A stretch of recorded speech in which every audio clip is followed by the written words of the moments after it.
The autumn wind carried the scent of cattle and sage across the Montana Territory, whispering secrets of a coming frost. Under a moonless sky, Clayton Rudd stood on his porch, Winchester rifle cradled in his arms, listening. 20 years of survival had taught him to trust his instincts, and tonight they screamed danger. A twig snapped near the cattle pen. Clayton moved like a shadow boots, silent against the hard-packed earth. 4 years in the Union Army had trained him to become invisible when necessary. At 40, he still possessed the stealth that had kept him alive as a scout during the bloodiest days of the war between the states. The cattle were restless, moving in circular patterns that signaled distress. Clayton counted 3 riders along the northern fence line, their silhouettes darker than the night itself. Rustlers. The third plague of this drought-cursed year following failed crops and bankers' threats. Clayton raised his rifle, but held his fire. A warning shot would be enough. He'd never been one to kill when intimidation would suffice. He aimed at the sky and squeezed the trigger. The crack shattered the night. Horses reared in panic as their riders struggled for control. "That's your only warning," Clayton's voice carried across the yard. "The next one won't be aimed at the stars." 2 of the riders wheeled their mounts and fled, but the third held ground, drawing a pistol. Clayton dropped to one knee as the shot cracked past his ear. He returned fire, aiming low, and was rewarded with a howl of pain. The third rider finally retreated, leaving a trail of curses hanging in the air. Clayton swept the perimeter, checking for stragglers. The cattle had settled, but something wasn't right. A muffled sound came from the old storage shed. Approaching cautiously, rifle ready, he eased open the door. A woman lay crumpled on the dirt floor, clutching her side. Blood seeped between her fingers, dark against her dusty blue dress. Her face was streaked with dirt, her brown hair tangled around shoulders that shook with silent pain. "Jesus Christ," Clayton muttered, kneeling beside her. "Were you with them?"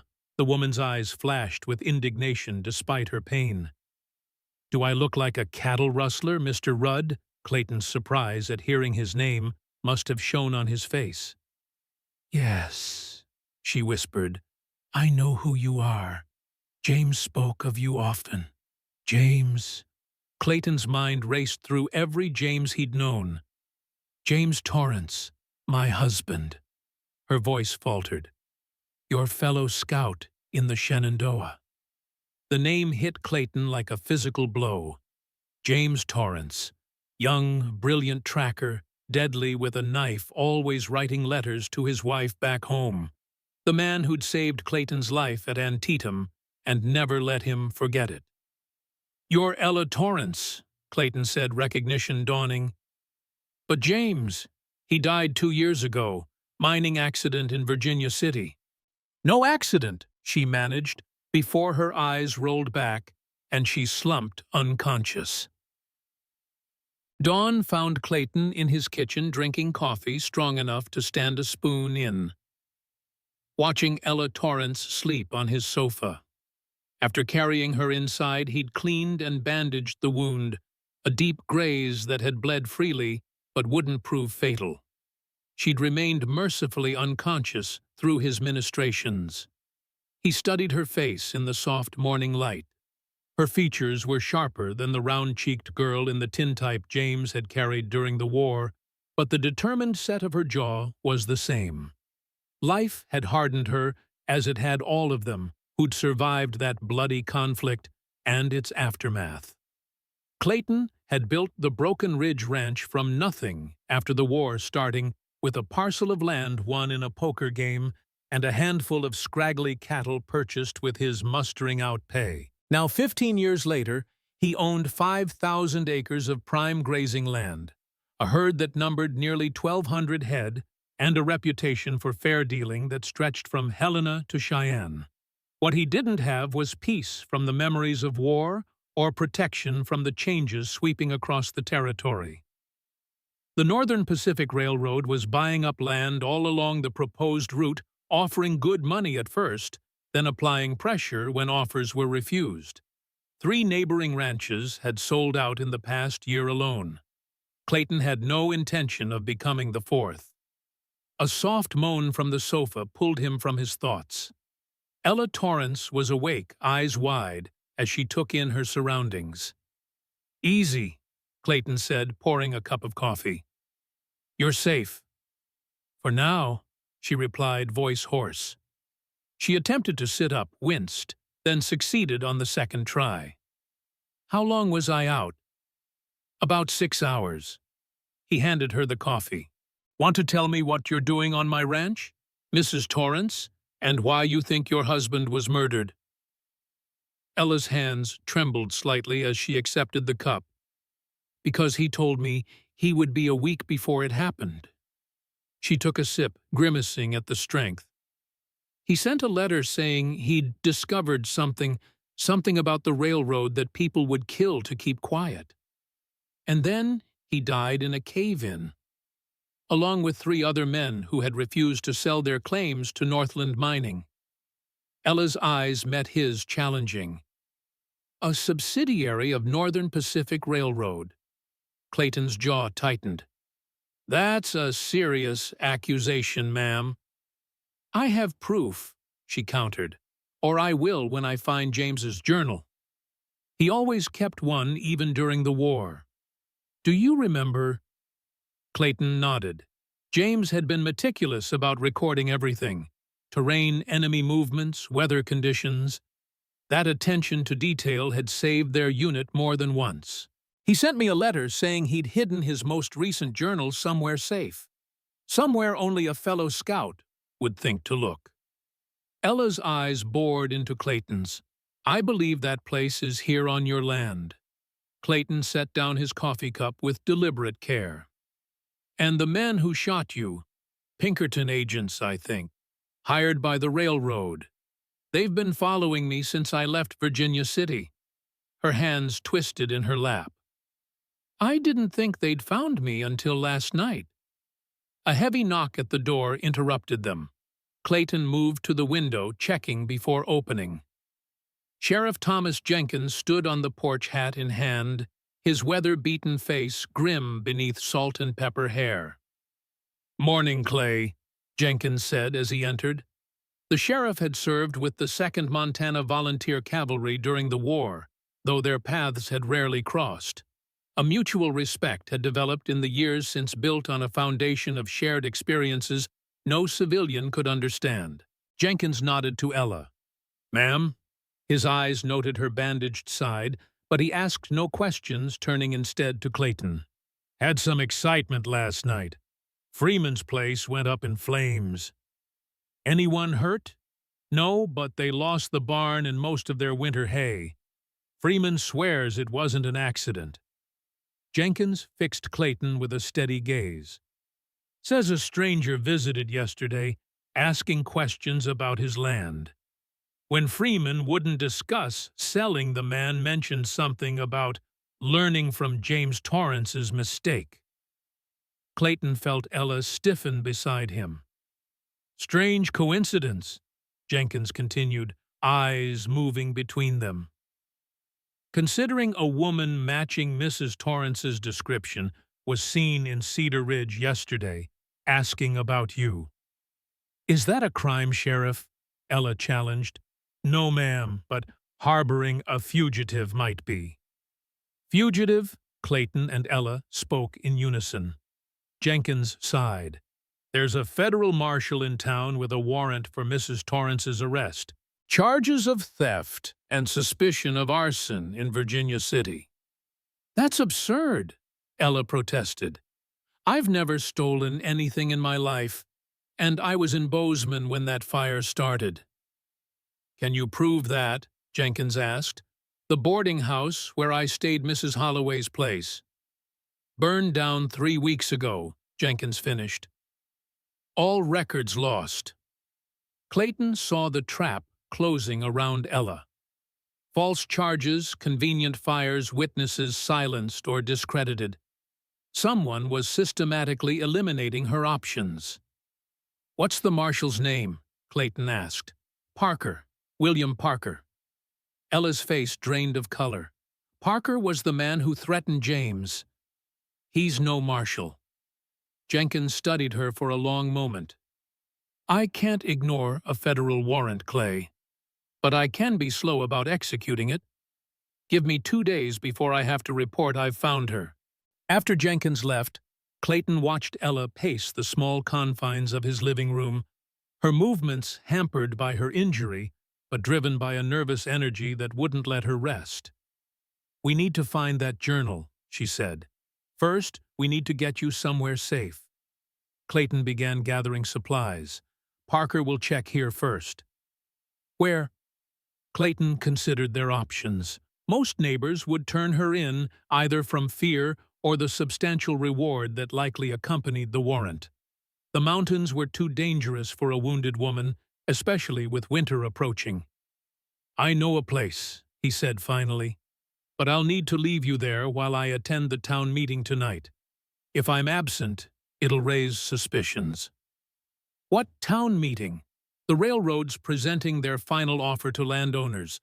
Attendance is strongly encouraged." The irony in his tone wasn't lost on Ella. "They're putting on a show of fairness while sending men to burn out those who refuse. Welcome to progress, Mrs. Torrance." Cedar Ridge's church was packed to capacity that evening. The scent of wet wool and tobacco thick in the air, as ranchers and townspeople alike squeezed into hard wooden pews. At the front, Theodore "Tad" Crowley, president of Cedar Ridge Bank, and unofficial spokesman for Northern Pacific, stood before a large map of the territory. Clayton slipped in just as Crowley began speaking, taking a seat beside Thomas "Old Wolf" Wilson, the town's blacksmith. Half-Crow Indian and half-Irish Wilson had survived by being invaluable to both worlds. His massive forearms, scarred from years at the forge, rested crossed over his chest as he listened with obvious skepticism. "Progress cannot be stopped," Crowley was saying, his voice carrying the refined accent of Eastern education. "The railroad means access to markets in Chicago, St. Louis, even New York. It means higher prices for your cattle, cheaper goods for your families, and increased value for your land." Murmurs of approval rippled through the crowd. Crowley was offering generous terms, $5 an acre, for land that had cost most settlers less than $1 under the Homestead Act. For struggling farmers facing another year of drought, it was a tempting proposition. "Those who cooperate now will be remembered as the founding fathers of the new Montana," Crowley continued. "Those who resist?" His gaze settled meaningfully on Clayton. "Well, change comes regardless of our wishes." When the formal presentation ended, Crowley made his way through the crowd toward Clayton. At 45, Crowley was older than most of the territory's bankers, his silver-streaked hair and tailored suits lending him an air of Eastern sophistication. He'd arrived 5 years ago, establishing the bank with capital from unnamed investors who Clayton suspected were closely tied to Northern Pacific. "Mr. Rudd," Crowley extended his hand. "I was hoping we might have a private word." Clayton followed him to the church office, a small room dominated by a battered desk and shelves of religious texts. Through the window he could see the town's main street, where a tall figure in a black coat stood watching the church. Even at this distance, the man's rigid posture suggested military training. "Parker?" Clayton asked. Crowley's eyebrows rose slightly. "You've met our security consultant." "Not yet, but I hear he's looking for someone." "Ah, yes, a troublesome woman spreading vicious rumors about the company." Crowley waved dismissively. "A distraction from the real opportunity before us." He unfolded a map on the desk, pointing to a section outlined in red. "The 1,000 acres along Wolf Creek. the most valuable portion of your land, and the one we need most urgently. Because of the water access. Precisely. We're prepared to offer $7 an acre, 40% above our standard rate. It's not for sale. Crowley's smile tightened. Clayton, may I call you Clayton? I understand your attachment to the land. You've built something impressive from nothing, but surely you can see the direction the wind is blowing. I see a lot of things, Clayton replied evenly. Fires at farms that won't sell. Mysterious cave-ins at mines the railroad wants to acquire. Federal marshals appearing with convenient warrants. The banker's expression didn't change, but a muscle twitched in his jaw. Careful, Mr. Rudd. Such accusations could be construed as slander. Just observations. Then allow me to make one in return. Crowley leaned forward. Men who stand alone against progress tend to face unfortunate accidents, particularly men with complicated war records. The threat hung between them all the more effective for its subtlety. Clayton's service record contained incidents the Army had preferred to keep quiet, necessary actions during a brutal war, but ones that would seem monstrous to civilian sensibilities. I appreciate your concern, Clayton said coldly, but I've survived worse than bankers and railroad men. Crowley straightened, adjusting his cuffs. For now, perhaps.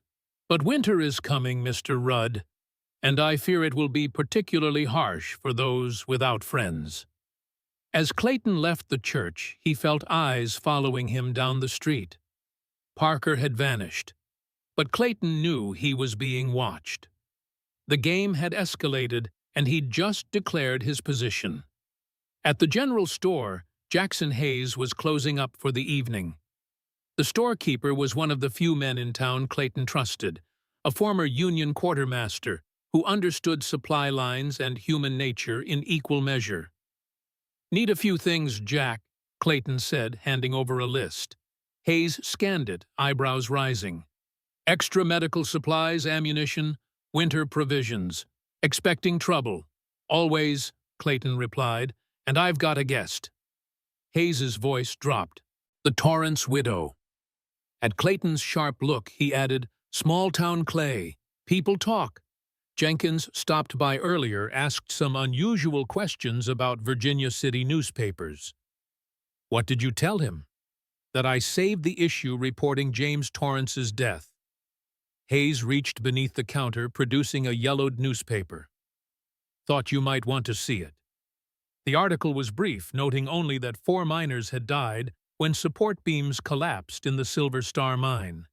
James Torrance, age 38, was listed among the deceased. Nothing suspicious on the surface, Hayes remarked. Look at the ownership. Clayton pointed to the fine print at the article's end. Silver Star Mining, a subsidiary of Northland Mining, Hayes read aloud. Which is owned by Northern Pacific Railroad, Clayton finished. 4 dead men, all landowners who refused to sell. Hayes whistled softly. You're walking into a hornet's nest, Clay. Seems like the hornets have already found me. After loading his supplies, Clayton took a circuitous route back to where he'd hidden Ella, watching for pursuers. The old trapper's cabin was nearly invisible in the growing darkness, nestled against a hillside 2 miles from the main ranch house. Ella met him at the door, a revolver steady in her hand. You're late. Had to make sure I wasn't followed. He set down the supplies, noting the cabin's transformed interior. She'd cleaned the years of dust, built a fire in the stone hearth, and arranged their meager provisions with military precision. James taught me, she said, following his gaze, how to create a defensible position, how to maximize resources. A sad smile touched her lips. He was preparing me for a world without him, though I didn't realize it then. Clayton handed her the newspaper. Jack Hayes kept this. She read it silently, fingers tracing her husband's name. 4 men, all with land the railroad wanted. Her voice hardened. And now they're after yours. The 1,000 acres along Wolf Creek. Clayton spread out a map of his property. It's the most valuable section. Controls water access for half the valley. And if the railroad owns the water, they control every ranch that depends on it. Clayton traced the creek's path with his finger. But there's something else. James wouldn't have been killed over water rights alone. There must be more. Ella pulled a folded paper from her pocket. James's last letter to her. He mentioned something hidden in plain sight, where only another scout would think to look. She studied the map. What's this marking? Clayton squinted at the faded symbol near Wolf Creek. Old Indian pictograph. Crow tribe uses it to mark sacred sites. This one means sleeping giant, a reference to the rock formation that looks like a man's profile. That's it, Ella breathed. James would have recognized that symbol from your scouting days. A gust of wind rattled the cabin's windows, bringing with it the first flakes of snow. Winter was arriving early, a complication they didn't need. We'll search at first light, Clayton decided. Get some rest. Tomorrow will be a long day. As Ella settled on the cabin's narrow cot, Clayton took first watch Winchester across his knees, staring into the darkness. Out there, unseen eyes were watching, waiting. Parker and his men hired killers with badges hunting a woman whose only crime was seeking justice for her murdered husband.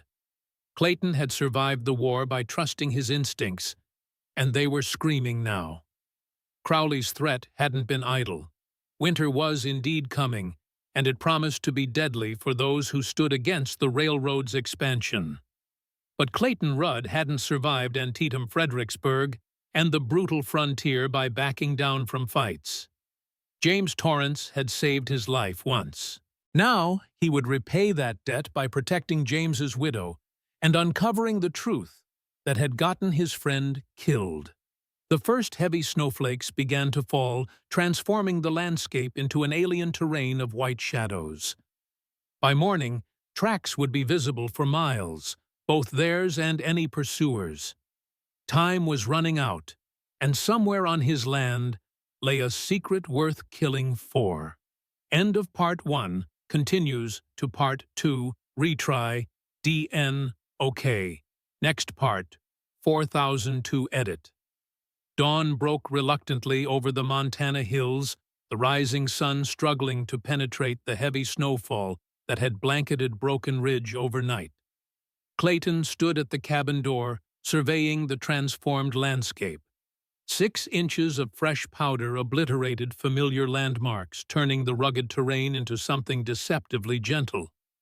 In the distance, a thin column of smoke rose from his ranch house chimney, the only indication of human presence in the vast whiteness.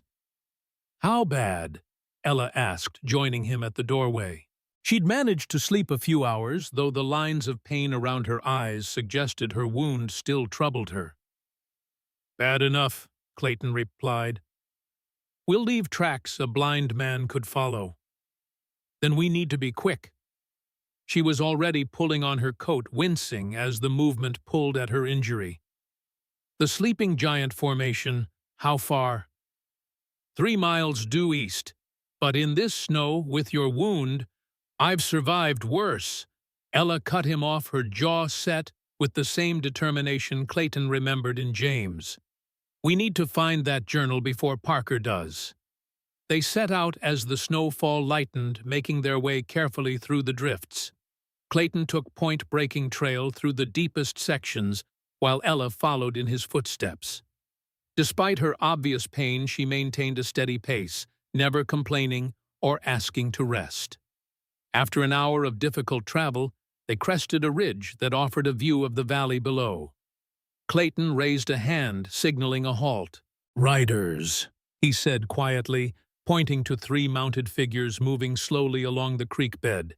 Even at this distance, the man in the lead was recognizable by his rigid military posture.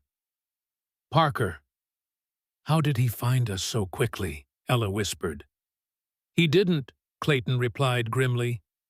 He's searching methodically, starting with the most valuable sections of land. The creek gives him a natural path to follow, and in this snow our tracks will be clear if we cross it. Can we reach the sleeping giant without crossing their path? Clayton studied the terrain, calculating distances and sight lines. Yes, but it'll add another hour to our journey. We'll need to circle wide to the north, using that tree line for cover. The detour took them through dense pine forest where the snow was shallower, but the footing treacherous with hidden roots and fallen branches. By the time they reached the distinctive rock formation known as the Sleeping Giant, the sun had climbed to its zenith, casting stark shadows across the snow. The formation rose 30 feet from the surrounding terrain, weathered granite shaped by centuries of wind and rain into the semblance of a man's profile in repose. Clayton circled it slowly, looking for anything unusual. James would have left a sign, he muttered. Something only another scout would recognize. Ella joined the search, her eyes scanning the rock face with methodical precision. There, she said suddenly, pointing to a small carving near the base of the formation. That's James's mark. Clayton knelt to examine it. A simple crossed arrow symbol, the same one James had used to mark safe trails during their scouting missions. Weathering suggested it had been carved at least a year ago. Good eye, Clayton acknowledged. But what does it point to? The arrow indicated a horizontal crevice in the rock face, barely wide enough to insert a hand. Clayton reached in cautiously, feeling nothing but cold stone. Then, as he extended his arm to its full length, his fingers brushed against something metallic. With effort, he extracted a small tin box, the kind soldiers used to carry personal items during the war. It was sealed with wax to keep out moisture, and when he broke the seal, the contents were perfectly preserved. A leather-bound journal and a folded map. James's journal, Ella breathed, taking it with reverent hands. She opened it to the final entries, her eyes scanning the neat handwriting. This is it. The proof we need.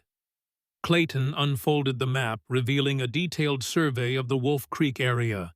But instead of showing water access points as he'd expected, it was marked with geological symbols he didn't recognize.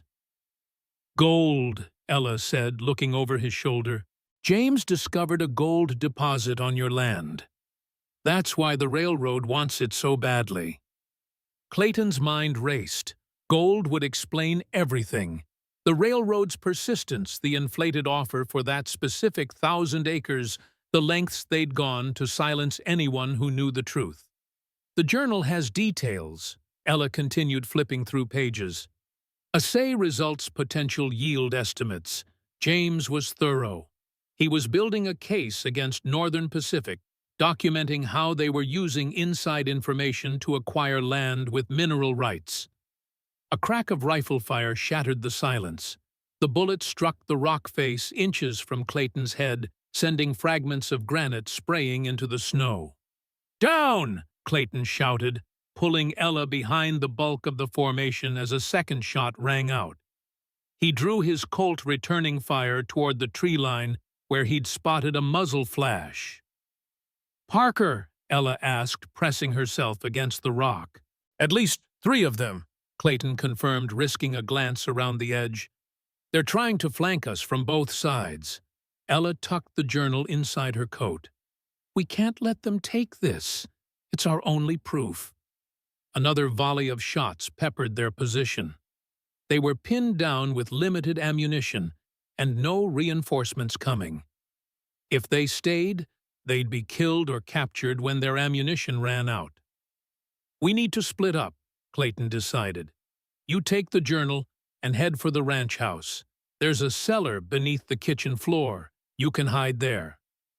What about you? I'll lead them away, buy you time. Before she could protest, he continued, You're the one they're after, Ella. The journal is the evidence. If they catch me, all they get is an angry rancher. And if they kill you, her eyes held his fierce with something beyond concern for an ally. Then make sure James's truth comes out, he replied simply. Ready. At her nod, Clayton fired 3 rapid shots toward their attackers, then broke cover sprinting toward the tree line opposite from Ella's escape route. As expected, gunfire followed him, the pursuers focusing on the more visible target. Clayton ran in a zigzag pattern, using trees for cover when possible, drawing the attackers away from Ella's direction. A bullet grazed his arm, the hot sting barely registering in his adrenaline-fueled state. He glanced back once to see Ella disappearing into the distant trees, then focused on his own survival. The storm returned with vengeful intensity as Clayton led his pursuers on a grueling chase through increasingly difficult terrain. The temperature plummeted, turning sweat to ice beneath his clothes, while visibility diminished to mere yards in the swirling snow.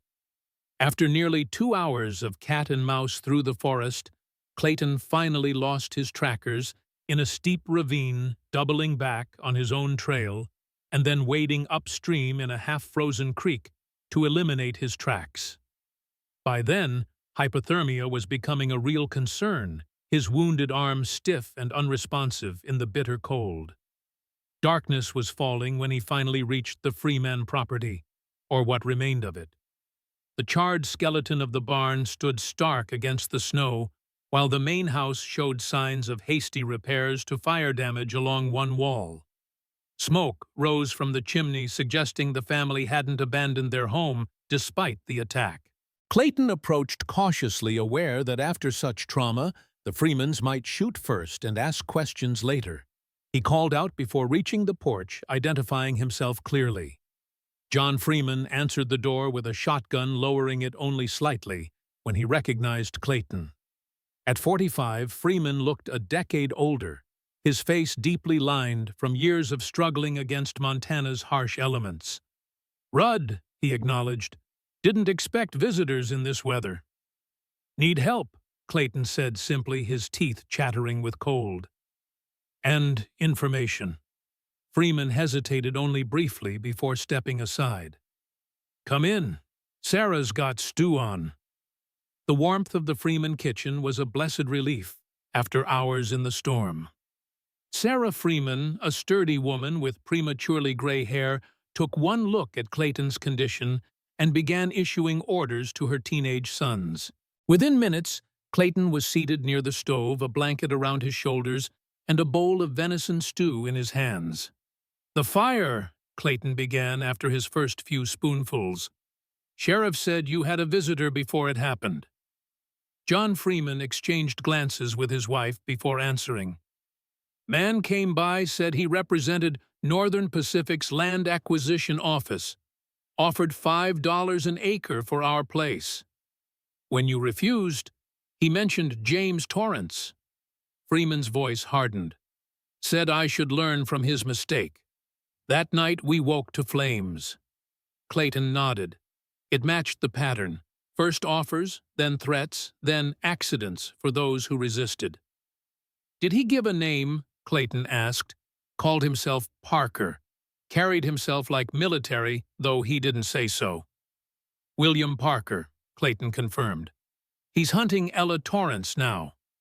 "James's widow?" Sarah Freeman asked, surprise evident in her voice. "What's she done?"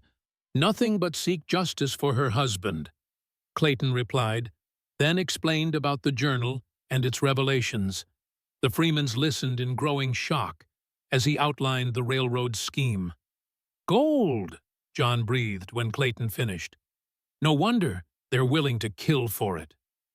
"And they'll keep killing," Clayton said grimly, "unless we stop them. How? They've got money men with guns and the law in their pocket." "Not all the law," Clayton countered. "Sheriff Jenkins is honest, and the federal circuit judge in Helena would hear evidence of murder and fraud regardless of who committed it. Getting to Helena in this storm, Freeman shook his head. That's 3 days hard riding in good weather. I know, but first I need to get back to my ranch. Make sure Ella made it safely. Clayton stood his body, protesting every movement. Can I borrow a horse? Take the bay gelding, Freeman offered. But you'd be a fool to go out again tonight. Storm's getting worse! As if to emphasize his point, the wind howled around the cabin, rattling the windows with increasing fury. Clayton knew Freeman was right. Traveling in such conditions would be suicidal. But the thought of Ella alone at the ranch, possibly pursued by Parker's men, made waiting unbearable. First light, he conceded reluctantly. I'll leave at first light. That night, as the storm raged outside, Clayton lay awake on the Freeman's floor, his mind racing with possibilities, most of them grim. If Parker had caught Ella, the journal would be destroyed, and with it any hope of proving the railroad's crimes. If she'd made it to the ranch house, she might still be in danger. The cellar was secure, but not provisioned for a long stay. And beneath these tactical concerns lay a deeper, more unsettling realization. His feelings for Ella Torrance had progressed beyond simple obligation to his dead friend. Her courage, her intelligence, her fierce determination, all reminded him of qualities he'd once valued in himself before years of solitude had hardened him into something closer to the rocks of his land than the man he'd been. Dawn brought marginal improvement in the weather. The snow had stopped, though the wind continued to sculpt the landscape into fantastic shapes. Clayton set out on Freeman's Bay gelding, following the ridgeline that offered the most direct route to Broken Ridge. He was halfway home when he spotted the riders, 6 men moving with military precision across the valley floor, heading toward his ranch house. Even at this distance, Parker's rigid posture was unmistakable. Clayton urged the gelding to a faster pace, taking a parallel course that would keep him hidden behind the ridgeline. He needed to reach the ranch before Parker's men to warn Ella if she was there, or at least determine if she'd been captured. The bay was blowing hard by the time Clayton approached his property from the back pasture, using a gully for cover. He dismounted 100 yards from the house, continuing on foot, with his Winchester ready. There was no sign of Parker's men yet, but smoke rising from the chimney suggested someone was inside. Moving with the stealth that had kept him alive during the war, Clayton approached the kitchen door, the entrance least visible from the main road. It was unlocked, a sign Ella might be inside, as he always secured it when leaving. The kitchen was warm, a pot of coffee simmering on the stove. Clayton moved silently through the house, checking each room. In the study, he found evidence of someone searching through his papers, drawers left slightly open, books not quite aligned on shelves, but no sign of Ella. Looking for someone. The voice from behind made him spin, rifle raised. Tad Crowley stood in the doorway, immaculately dressed, despite the weather, a smug smile playing at his lips. "Where is she?" Clayton demanded. "Mrs. Torrance, I'm afraid I can't help you there." Crowley stepped further into the room, unconcerned by the weapon aimed at his chest. "Though I imagine Mr. Parker will locate her shortly. He's quite thorough." "You're working with him." "I prefer to think of it as a mutually beneficial arrangement. The railroad requires certain lands. I facilitate acquisition. Mr. Parker handles complications." "Like James Torrance?" Clayton's finger tightened on the trigger. "And the other miners who were killed?" Crowley's smile faltered slightly. "I see Mrs. Torrance has been sharing her conspiracy theories. Unfortunate. The mining accident was thoroughly investigated by railroad investigators." Clayton cut him off. "We found James's journal, Crowley.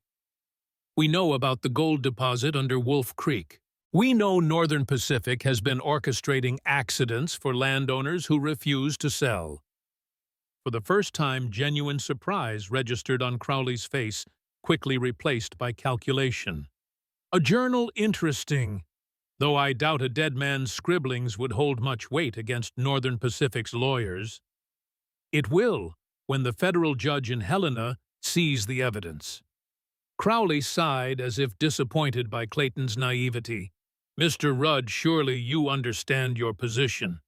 You're harboring a fugitive wanted for arson and theft. You've assaulted Pinkerton agents in the course of their duties.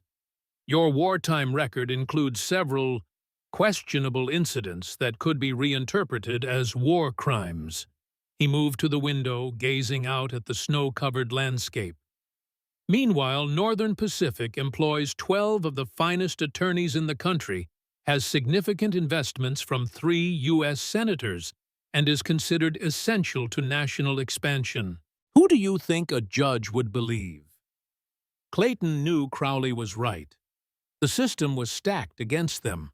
A rancher and a widow against one of the most powerful corporations in America. But he'd faced worse odds during the war and survived. "Where's Ella?" he repeated, his voice dangerously soft. "As I said, I don't know." Crowley turned back from the window. "Though I'm curious myself. When Parker reported she'd eluded him yesterday, I assumed she'd come here. Finding you absent, but the house occupied, I took the liberty of waiting." A realization struck Clayton. If Crowley was here alone, and Parker's men were only now approaching from the valley, "Who's been staying in my house?" he demanded. Before Crowley could answer, the sound of approaching horses came from the front of the property. Parker's men had arrived. "Ah, perfect timing," Crowley smiled. "Perhaps Mr. Parker has located Mrs. Torrance after all." Clayton moved to the window, keeping his rifle trained on Crowley. 6 riders were dismounting in the yard, Parker at their center, his black coat stark against the snow. But it was the 7th figure that caught Clayton's attention. A woman in a blue dress, hands bound, being roughly pulled from a horse. Not Ella. Sarah Crowley, Tad's wife. Clayton turned to Crowley, whose smug expression had vanished, replaced by cold fury. "What is the meaning of this?" the banker demanded. Before Clayton could respond, the front door burst open. Heavy footsteps approached the study, and Parker appeared in the doorway, his weathered face impassive beneath a wide-brimmed hat. He was taller than Clayton had expected, with the lean hardness of a man accustomed to violence. "Mr. Crowley," Parker nodded curtly. "I see you found Rudd." His eyes flicked to the rifle in Clayton's hands. "Put it down unless you want the lady to suffer." "What lady?" Clayton kept his weapon steady.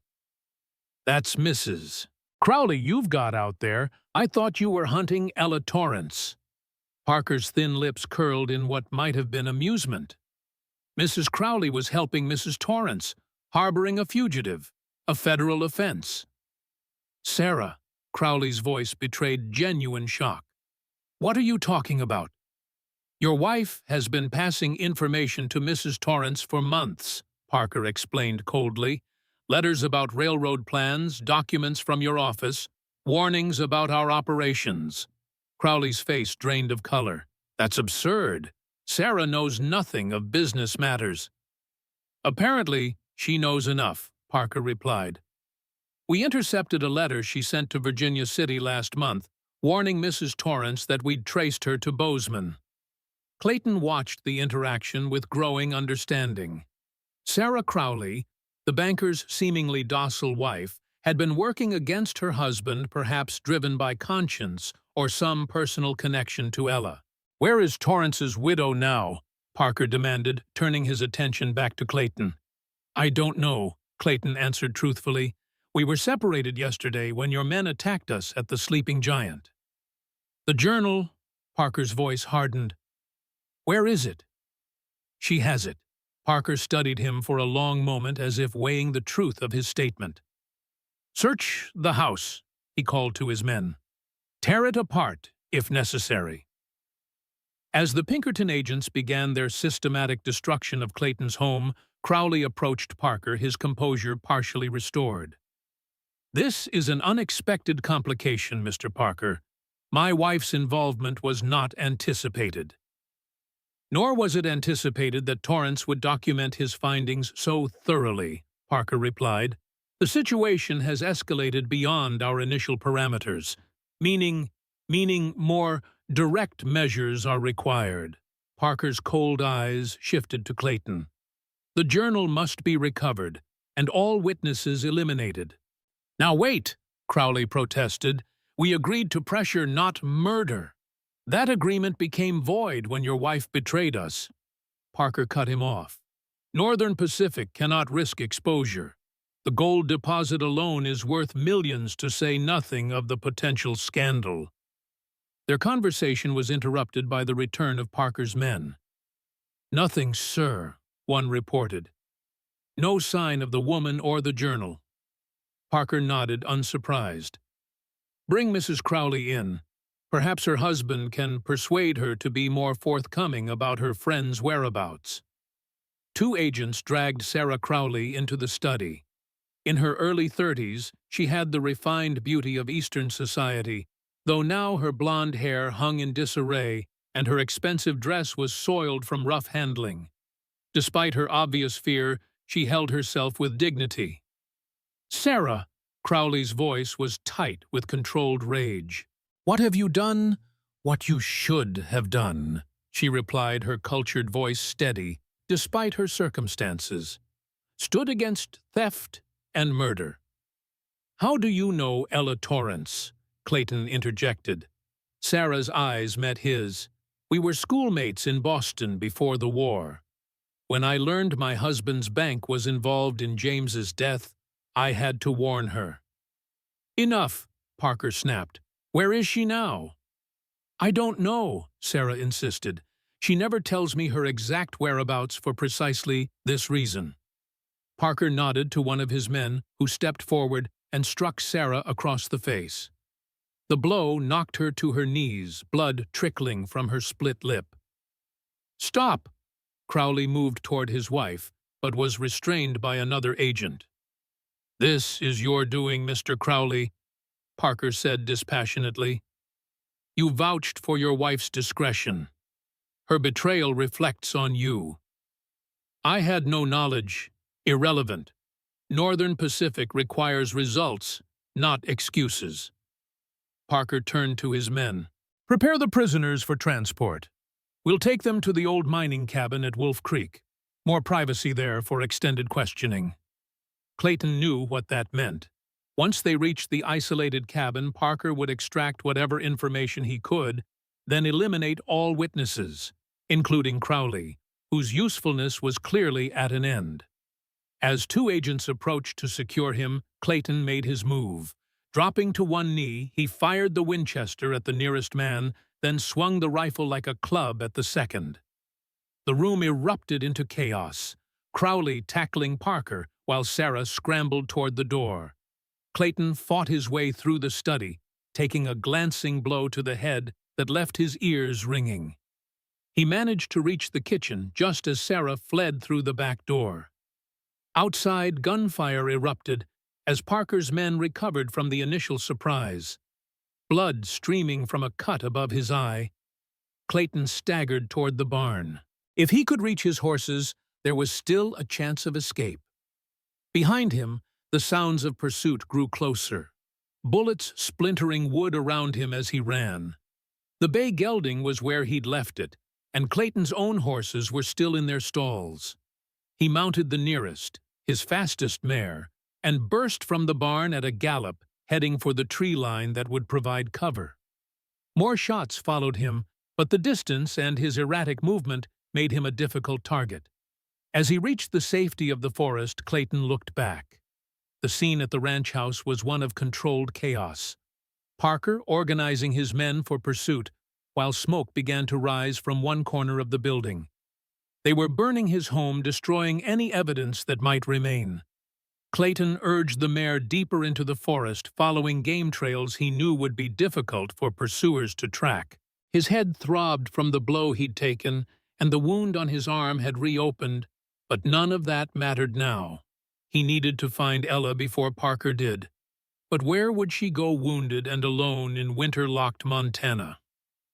The journal was too important to risk carrying to town where Parker's men might be watching. She wouldn't return to the trapper's cabin. Too obvious. She'd go somewhere unexpected, somewhere only Clayton might think to look. The answer came to him suddenly with the clarity of revelation. The Chinese miners' camp on the northern edge of his property, a small settlement of workers who had stayed after the last mining rush, living quietly and largely ignored by white settlers. James had once saved the life of their leader, Wong Lee, pulling him from a collapsed shaft.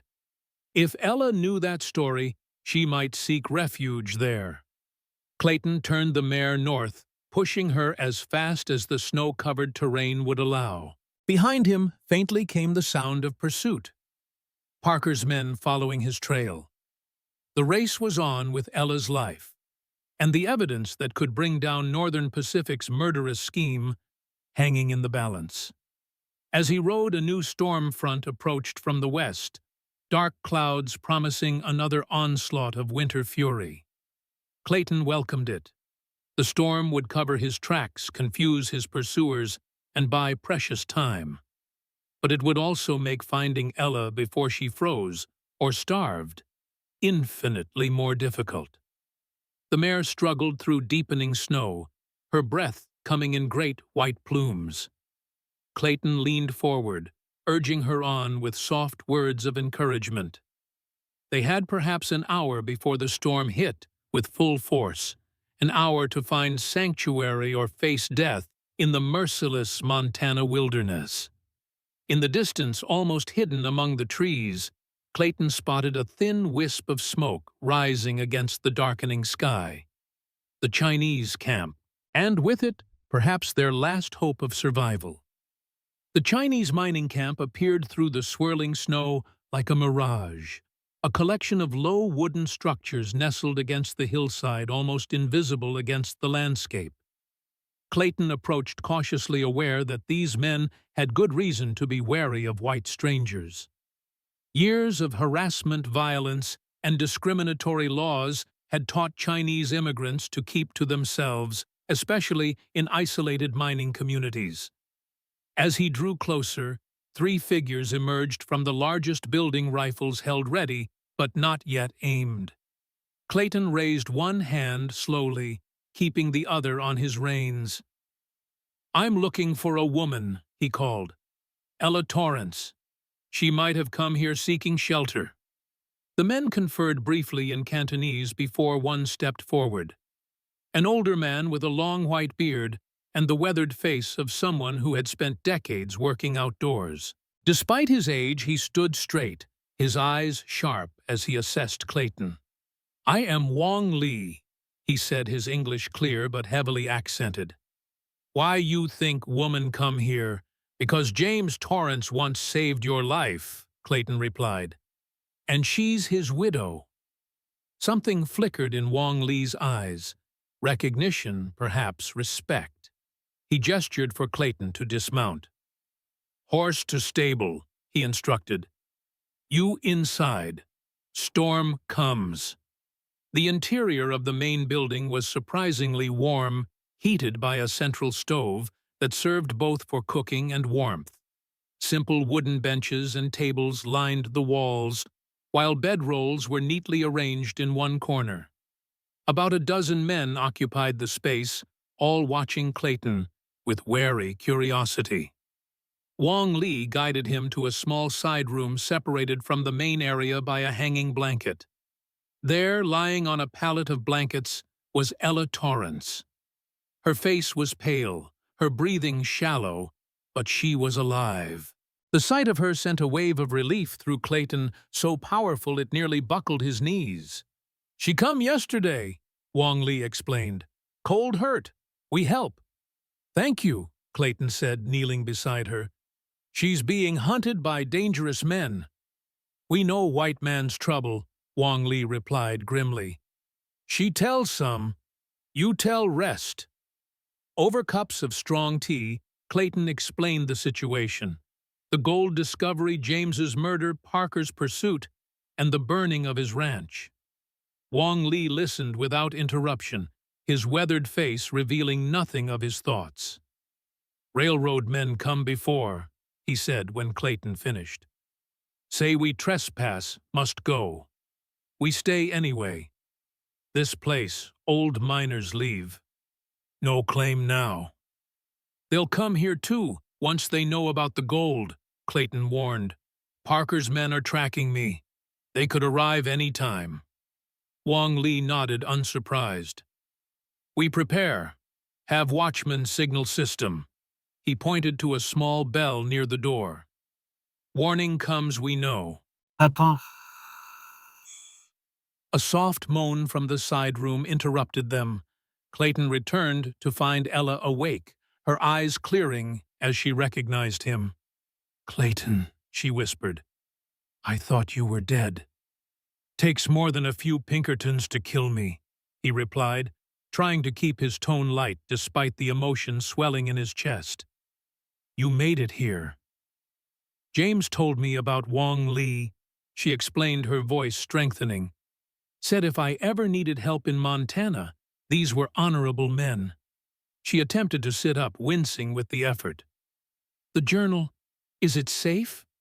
Ella nodded toward a small bundle beside her bed. "I haven't let it out of my sight." Clayton retrieved the journal, relieved to find it intact. "My ranch is gone. Parker's men burned it. They captured Sarah Crowley. She's been helping you, apparently." "Sarah!" Alarm flashed across Ella's face. "Oh God, I never meant for her to be involved. We were friends before her marriage." When she realized what her husband was part of, she trailed off, distress evident. "Parker thinks she knows where you are," Clayton continued. "They were taking her and Crowley to the old mining cabin at Wolf Creek for questioning. Tad too, but he's working with them. Not anymore. Parker's cutting loose ends." Clayton's expression hardened. "None of us were meant to survive this, Ella. The railroad can't afford witnesses." Outside, the storm had fully engulfed the mountain, howling around the buildings with increasing fury. The temperature was dropping rapidly, snow accumulating in drifts that would soon make travel impossible. It was both protection and prison. Parker's men would struggle to find them, but they were equally trapped if discovery came. "We need to get this journal to Helena," Ella said, attempting again to rise. "To the federal judge." "Not in this storm, and not with you injured." Clayton gently pressed her back down. "Rest. Recover your strength. When the weather breaks, we'll make our move." "And Sarah, we can't just leave her to Parker." Clayton had been wrestling with the same dilemma. Sarah Crowley's fate weighed on him, but rescuing her meant risking Ella and the journal, the only evidence that could bring justice for James and the other murdered men. "First light," he decided. "If the storm lets up, I'll try to reach the Wolf Creek cabin. See what we're dealing with." Wong Li entered with a steaming bowl of broth for Ella. "Woman needs strength," he said simply, handing it to her. Then to Clayton, "You come. Men want talk." In the main room, the Chinese miners had gathered around the central table. One had spread out a crude map of the surrounding area, weighted at the corners with small stones. "We know land," Wong Li explained. "Work many years, dig many tunnels. Some connect." Clayton studied the map with growing interest. According to their markings, a network of old mining tunnels ran beneath the hills, including one that emerged less than a quarter-mile from the Wolf Creek cabin. "You're saying we could reach the cabin without being seen?" he asked. Wong Li nodded. "Old tunnel may be dangerous, but possible." It was a risk, but potentially their only advantage against Parker's superior numbers. Clayton committed the route to memory, noting key landmarks and tunnel entrances. "Why help us?" he asked finally. "This isn't your fight." The old miner's eyes hardened. Railroad men killed 4 Chinese last year. Say accident. We know better. James Torrance, only white man who ask questions, try help. He placed a gnarled hand on Clayton's shoulder. Your fight, our fight. Same enemy. As the storm raged through the night, Clayton alternated between restless planning and checking on Ella. Her condition was improving. Wong Li's herbal remedies reducing her fever and easing her pain, but she remained too weak for arduous travel. During one of his vigils at her bedside, she woke suddenly, reaching for his hand with surprising strength. "Clayton," she said urgently, "there's something I need to tell you. About James." "What about him?" Ella's eyes were troubled in the dim lamplight. "He knew the risks he was taking. In his last letter, he told me if anything happened to him, I should find you." Her grip tightened. "Not just for protection. He said you were the only man he'd trust with his wife and his land." The implication hung between them, uncomfortable in its clarity. James had anticipated his own death and made provisions, including pushing his wife toward his former comrade. "Ella, I'm not telling you this to create obligation," she interrupted, "only so you understand why I came to you. It wasn't just about the journal or justice. James believed in you, in your honor. And now, having known you," she faltered, color rising in her pale cheeks. The moment stretched between them, charged with unspoken possibilities. Clayton was acutely aware of her hand in his, of the fierce intelligence in her eyes, of the courage that had driven her across mountains and through danger in pursuit of justice. "Get some rest," he said finally, his voice rough with emotion he couldn't express. "Tomorrow will test us all." Dawn brought marginal improvement in the weather. The snow had stopped, though drifts stood waist-high in places, and the temperature remained well below freezing. Perfect conditions for an approach through underground tunnels. The ground above would be largely impassable, focusing Parker's vigilance on the few cleared trails. Wong Li assigned 2 of his men to guide Clayton through the tunnel system. Both were former miners who knew the old workings intimately and carried the tools necessary to clear potential cave-ins. "We go first," Wong Li instructed. "Make sure path clear, then signal when safe for woman." Ella protested being left behind, but Clayton was adamant. "You're still recovering, and the journal needs to reach Helena if we fail. Promise me you'll wait for the signal." Reluctantly, she agreed, though the frustration in her eyes spoke volumes about her displeasure at being sidelined. The tunnel entrance was concealed behind a stand of pine trees, its weathered timbers almost invisible against the hillside. Inside, the air was cold and damp, heavy with the mineral scent of wet stone. Clayton's guides lit small oil lamps that cast ghostly shadows against the rough-hewn walls. Progress was slow and treacherous. Sections of the tunnel had collapsed over the years, requiring careful navigation around fallen debris. In 2 places, they had to crawl on hands and knees through narrow passages where the ceiling had partially given way. Throughout, Clayton maintained a mental map of their route, noting junctions and landmarks for the potential return journey. After nearly 2 hours of difficult travel, they reached a vertical shaft with crude wooden rungs embedded in the wall. One of the guides ascended first, checking the stability of each handhold before signaling Clayton to follow. The shaft opened into a broader tunnel with higher ceilings, clearly more recent work with proper supporting timbers still largely intact. Here their guide extinguished the lamps and proceeded by feel, explaining in broken English that they were nearing the surface and couldn't risk light being seen. Finally, they reached what appeared to be a dead end.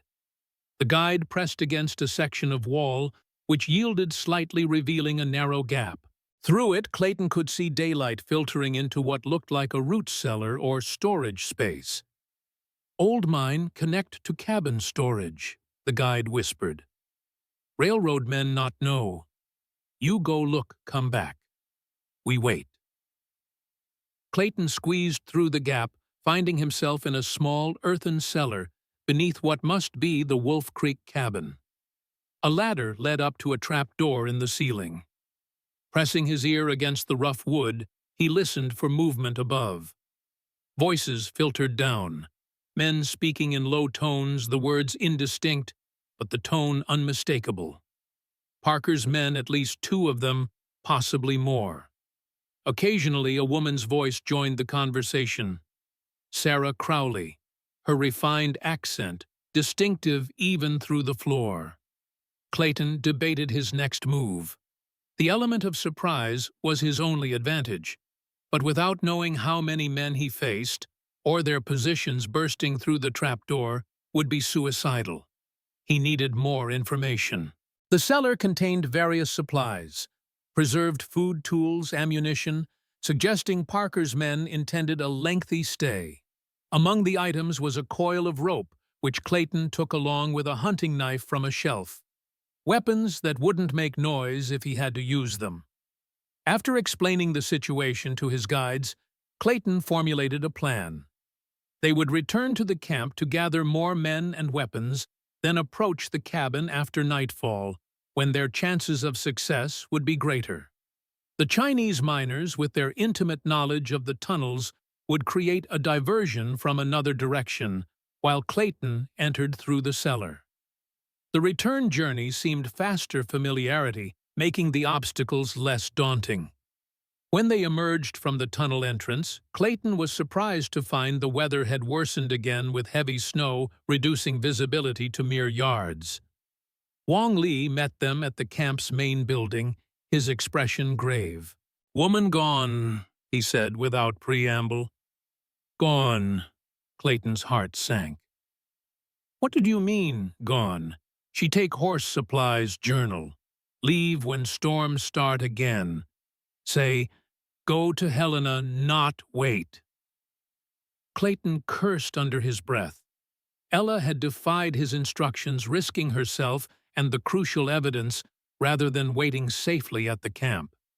Given the deteriorating weather, she faced near impossible travel conditions if Parker's men didn't find her first. "When did she leave?" he demanded. 2 hours, maybe less," Wong Li replied. "Leave note for you." The note was brief, written in Ella's neat hand. "Cannot risk more lives. Sarah saved me once. I must try to save her. The journal goes to Helena if I can make it, or remains hidden if I cannot. Forgive me. E."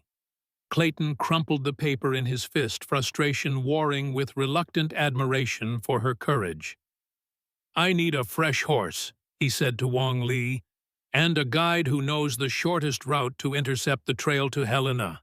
The old miner studied him for a long moment, then nodded. "You care for this woman, more than friend."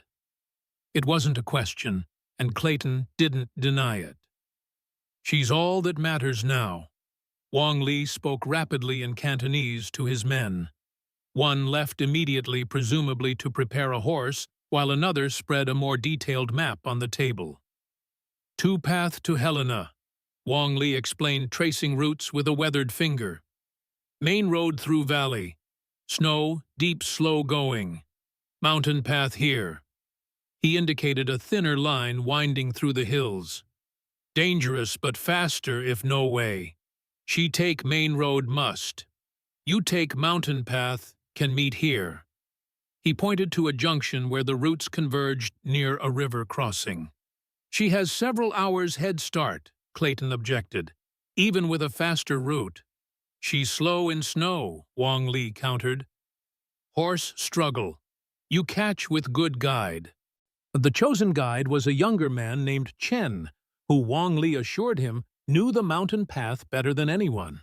He spoke little English, but conveyed through gestures that he understood the urgency of their mission.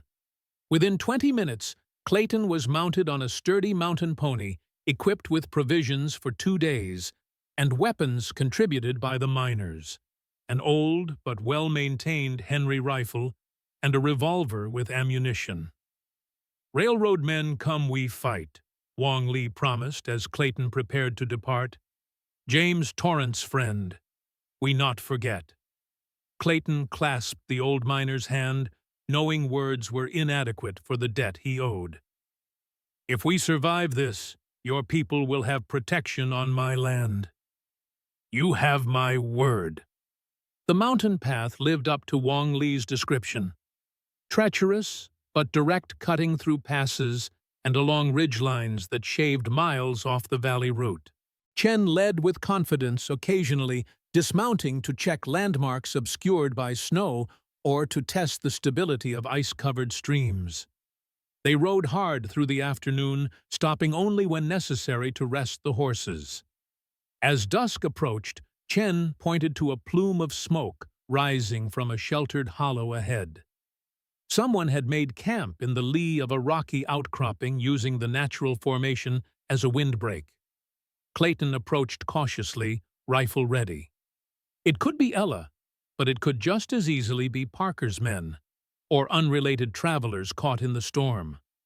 As they drew closer, Clayton made out a single figure huddled near a small fire, wrapped in blankets. A horse stood nearby, protected from the wind by the same rock formation. Clayton signaled Chen to wait, while he circled the camp, approaching from the blind side of the outcropping. He was within 20 yards when the figure suddenly spun a revolver, appearing in gloved hands. "That's close enough." Ella's voice carried over the wind, steady despite the cold. "It's Clayton," he called back, relief flooding through him. He holstered his weapon and approached the fire where Ella lowered her gun with visible shock. "How did you find me?" she demanded as he joined her by the fire. "Mountain path." He nodded toward Chen, who remained discreetly at a distance. "Wong Lee's idea. I left a note." "Explaining that you were undertaking a suicide mission alone," Clayton interrupted, unable to keep the edge from his voice. "What were you thinking, Ella, in this weather with your injury?" "I was thinking that Sarah risked everything to help me," she shot back, "and that I couldn't bear the thought of more deaths on my conscience. James, the miners, the freemen's barn. How many more people will suffer before this ends?" Her passion struck him silent. In her place, he might have made the same choice. The solitary path, carrying the burden alone, rather than risking others. It was what he'd done for years on his ranch, building walls around himself, taking responsibility, but allowing no one close enough to share it. "I understand," he said finally. "But you're not alone in this fight, Ella. Not anymore." Something in his tone made her look up sharply, studying his face in the firelight. Whatever she saw there softened her expression. "I kept thinking about what James wrote," she said quietly, "that if anything happened to him, I should find you. Not just any friend, not just any fellow soldier. You specifically." She shook her head. "I didn't understand at first, but I think I do now." Clayton moved closer, drawn by a force he couldn't resist. "And what do you understand? That James knew you'd fight for justice no matter the cost. That he trusted you to finish what he started." Her eyes held his unflinching. "That he saw in you the same qualities I'm beginning to see." The moment stretched between them, charged with possibilities. Then Chen appeared at the edge of the firelight, gesturing urgently back the way they had come. "Riders," Clayton translated his senses, immediately alert. "How many?" Chen held up 4 fingers, then pointed toward the valley road. "Parker's men," Ella breathed. "How did they find us so quickly?" "They were likely already on the Helena road looking for you," Clayton reasoned. "Saw our fire." "The journal." Ella reached for her saddlebag. "No time." Clayton cut her off. "We need to move. Now." They doused the fire and mounted quickly, Chen leading them deeper into the forest, where the thick pines would conceal their passage. Behind them, shouts confirmed that Parker's men had discovered their abandoned campsite and were in pursuit. The night was fully dark now, the forest a maze of shadow and snow. Chen navigated by some internal compass, following game trails and creek beds that were nearly invisible to Clayton's eyes.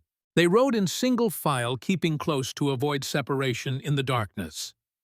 After an hour of hard riding, they reached a swift-flowing river, the same crossing Wang Li had indicated on his map.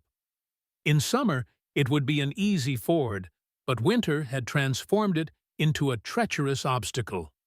Ice lined the banks, while the center channel rushed black and deadly cold between them. "We cross," Clayton asked Chen, who nodded grimly and pointed upstream to where the river narrowed slightly. "The horses won't make it," Ella objected. "The current's too strong." "We can't go back," Clayton countered, "and if we follow the bank, we're easy targets once daylight comes." Chen dismounted and began unloading his saddlebags, indicating they should do the same. His plan became clear. They would cross on foot, carrying only essentials, then continue to Helena without the horses. As they prepared for the crossing, the distant sound of hoofbeats echoed through the trees. Parker's men had found their trail and were closing in. "Go!" Clayton urged Ella. "Get the journal across. Chen will guide you to Helena." "And you?" She already knew the answer, could read it in his face. "I'll buy you time." He checked his weapons mind, already shifting to tactical assessment of the terrain. The narrow approach to the river crossing would force pursuers to come in single file, a natural choke point he could defend at least briefly. "Clayton, no." Ella gripped his arm. "Not for me." "For James," he corrected her gently. "For justice, for all the others Parker and the railroad have killed." He placed a hand over hers. "The journal is what matters. It's the only way to stop them permanently." Chen was already helping Ella prepare for the river crossing, showing her how to use a fallen branch as support against the current. The journal was sealed in an oilskin pouch secured inside her coat. "3 days to Helena," Clayton told her. "Follow Chen. Trust him. When you reach the judge, ask for Edgar Whitman. He served in the war, knows right from wrong." "I'll come back with help," Ella promised. Clayton didn't contradict her, though they both knew the odds of his survival were slim. Instead, he did what he'd been wanting to do since finding her alive at the mining camp. He pulled her close and kissed her, a brief but fierce declaration of everything he couldn't put into words. "Go," he said as they parted. "Don't look back." He watched until they had crossed the river, Ella stumbling once in the fierce current, but regaining her footing with Chen's help. Only when they disappeared into the trees on the far bank did Clayton turn his attention to the approaching threat. Finding a defensible position among the rocks overlooking the trail, he settled in to weight the Henry rifle across his knees. The cold seeped into his bones, but he welcomed it, using the discomfort to keep his mind sharp. In the distance, the sounds of pursuit grew closer, 4 riders moving cautiously now as they neared the river. Clayton steadied his breathing, sighting down the rifle's barrel as the first rider came into view. In the moonlight, he recognized Parker's distinctive silhouette, the man's military posture unmistakable, even on horseback. The first shot was aimed at Parker's horse. Clayton had no qualms about killing the railroad's enforcer, but a wounded mount would create more chaos and confusion among the pursuers. The rifle cracked in the night air, and Parker's horse screamed, rearing before collapsing and pinning its rider beneath it. The other 3 riders scattered for cover as Clayton fired again, striking one in the shoulder. Return fire erupted from the trees, bullets splintering bark near his position. He shifted slightly, taking more careful aim at the muzzle flashes that betrayed his attacker's locations. For several minutes, the forest echoed with gunfire as Clayton methodically forced the pursuers to keep their heads down. He knew he couldn't hold them off indefinitely, but every minute gained was another minute of distance for Ella and Chen. Then a searing pain tore through his side as a bullet found its mark. Clayton gritted his teeth against the agony, pressing a hand to the wound that was already soaking his coat with warm blood. He fired twice more, then rolled to a new position as return fire intensified. Through the trees, he could see Parker had freed himself from his fallen horse and was directing the others to flank Clayton's position. Time was running out. Clayton counted his remaining ammunition. 6 rounds for the rifle, 12 for the revolver. Not enough for a prolonged engagement. The river remained his only escape route, though attempting to cross while wounded would be near suicidal. Still, a slim chance was better than none. Clayton fired 3 more shots to keep his attackers pinned down, then began edging backward toward the riverbank. He was halfway there when a bullet struck his leg, sending him sprawling into the snow. Gritting his teeth against the pain, he dragged himself behind a fallen log, returning fire with the revolver, now that the rifle was lost in the snow. "Rudd," Parker's voice carried through the trees. "It's over. Tell us where the Torrance woman went, and I'll make it quick." Clayton didn't bother responding, saving his breath and his focus for survival. The cold was working both for and against him, numbing the pain of his wounds but sapping his strength as blood loss took its toll. Through sheer force of will, he continued his retreat toward the river, using trees and rocks for cover. Parker's men were closing in, their confidence growing as they sensed his weakening resistance. When he reached the riverbank, Clayton faced the bitter reality of his situation. The current looked even fiercer from this vantage point, black water churning between ice-rimmed banks. Crossing with 2 bullet wounds would be nearly impossible. But behind him came the sounds of Parker's men closing in for the kill. There was no choice left. Clayton holstered his revolver and slid down the bank toward the water, using roots and branches to control his descent. The shock of the icy water drove the breath from his lungs. The current immediately seized him, pulling him into the main channel where the water was deep enough to force him to swim. Pain screamed through his wounded side and leg as he fought against the river's pull, struggling to angle toward the far bank. Behind him, shouts announced that Parker's men had reached the river. A few shots rang out, splashing harmlessly into the water as the current carried Clayton beyond effective range. The cold was overwhelming now, turning his limbs to lead and clouding his thoughts. Clayton focused on a single goal: reach the far bank. One stroke at a time, fighting the current, ignoring the growing numbness in his extremities and the blood trailing in the water behind him. His hand struck something solid, a submerged tree branch extending from the far bank. With the last of his strength, Clayton pulled himself along it, finally dragging his body onto the rocky shore. He lay there, gasping, too exhausted to move further, knowing he needed to find shelter before hypothermia claimed him. Across the river, Parker and his men were mounting their horses, presumably to find a safer crossing point upstream or downstream. It was only a matter of time before they found him.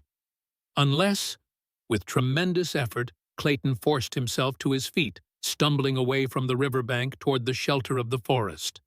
Each step was agony, blood soaking his pants leg and leaving a visible trail in the snow.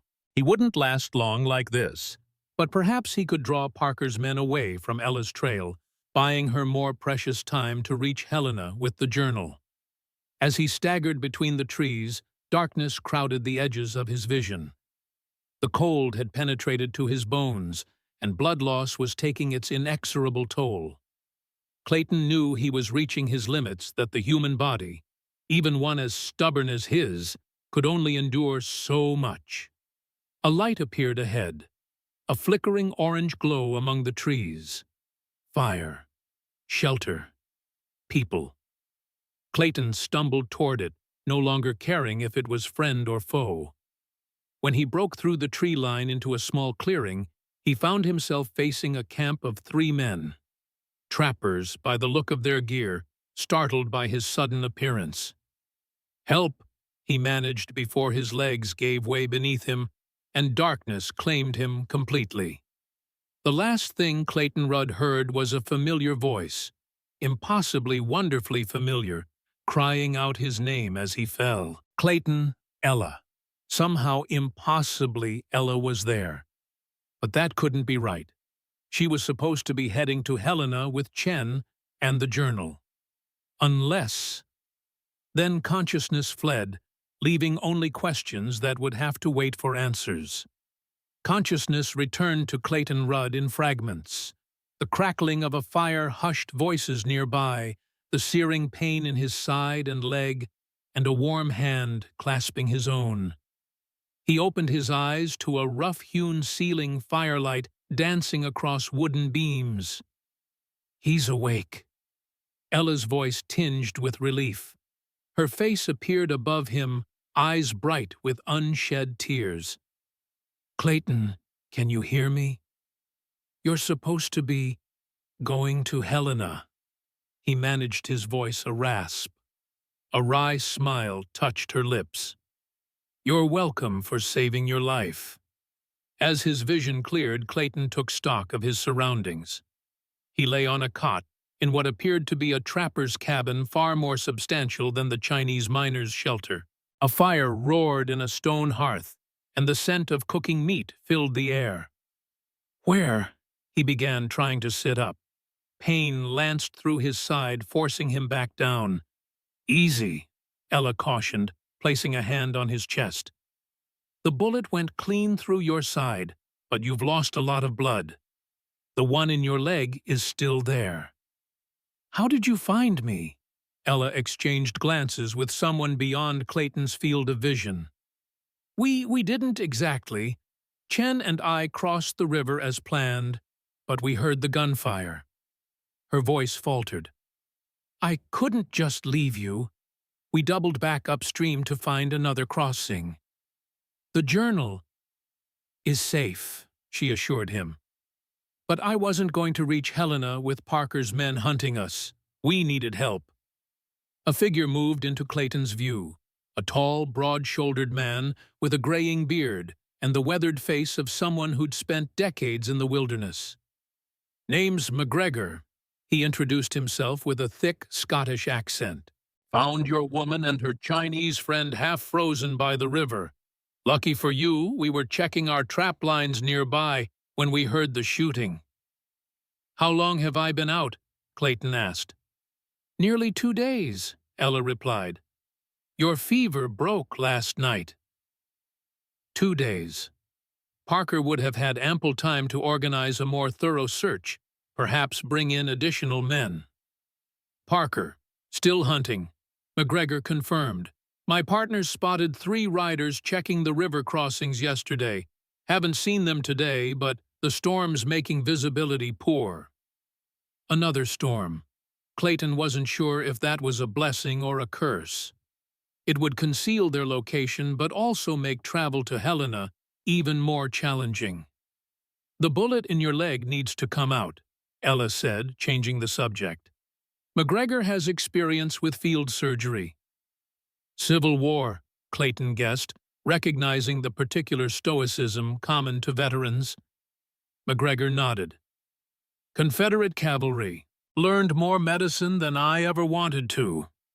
He moved to the fire where metal instruments were heating in a pot of boiling water. "It'll hurt like hell, but gangrene will kill you sure as anything." Clayton had seen enough battlefield amputations to know the trapper wasn't exaggerating. "Do it," he agreed, then turned to Ella. "You should wait outside." Her eyebrows rose. "I was an army nurse during the war, Mr. Rudd. I've seen worse than a bullet wound." Before Clayton could respond, McGregor's partners returned, 2 younger men who introduced themselves as Erickson and Blackwood. Both carried rifles and expressions of concern. "Riders," Erickson reported, stamping snow from his boots. 4 of them moving along the eastern ridge, looking for something. Or someone, Blackwood added, giving Clayton a significant look. McGregor cursed under his breath. How close? Mile, maybe less. They're moving slow in the storm, but they're headed this way. The cabin's occupants exchanged grim glances. Discovery meant death. Not just for Clayton and Ella, but likely for the trappers as well. Parker wasn't leaving witnesses. We need to move, Clayton insisted, attempting again to sit up. You'll bleed to death, McGregor countered. That bullet comes out now, or you don't have a chance. And if Parker finds us while you're digging around in my leg, none of us have a chance. Ella interrupted their argument. There might be another option. She turned to the trappers. How well do you know these mountains? Like the back of my hand, McGregor replied. Been trapping here 15 years. Is there somewhere defensible nearby? Somewhere we could hide while Clayton recovers? The 3 trappers exchanged looks. There's the old mining office, Erickson suggested. Abandoned when the vein played out 5 years ago. Built into the cliff face for protection from avalanches. Solid stone on 3 sides, Blackwood elaborated. 1 entrance to defend. Good sight lines. How far? Clayton asked. 3 miles. Rough country. Under normal circumstances, a 3-mile journey through mountainous terrain would be challenging, but manageable. In Clayton's condition, with Parker's men closing in, it might as well be 300. We'll use the travois, McGregor decided, already moving to gather supplies. Blackwood, start packing what we can carry. Erickson, prepare the travois. And you, he pointed to Chen, who had been silently observing, keep watch from the ridge. Signal if those riders get any closer. As the cabin erupted into organized activity, Clayton caught Ella's hand. The journal, he said quietly. If things go wrong, promise me you'll prioritize getting it to Helena. Her fingers tightened around his. Things won't go wrong. Ella, I'll do what needs to be done. She cut him off. I always have. There was a new hardness in her voice, a determination forged through loss and pursuit. Clayton recognized it, the same steeling of spirit he'd experienced during the war when survival demanded putting aside sentiment for cold pragmatism. I know you will, he said softly. McGregor returned with his medical instruments. No time for fancy surgery. This will be quick and dirty. He handed Clayton a leather strap. Bite down. Try not to scream. The next 15 minutes were among the most agonizing of Clayton's life. Despite McGregor's skill, extracting the bullet without proper tools or anesthesia was excruciating. Clayton bit through the leather strap, his body arching against the hands that held him down.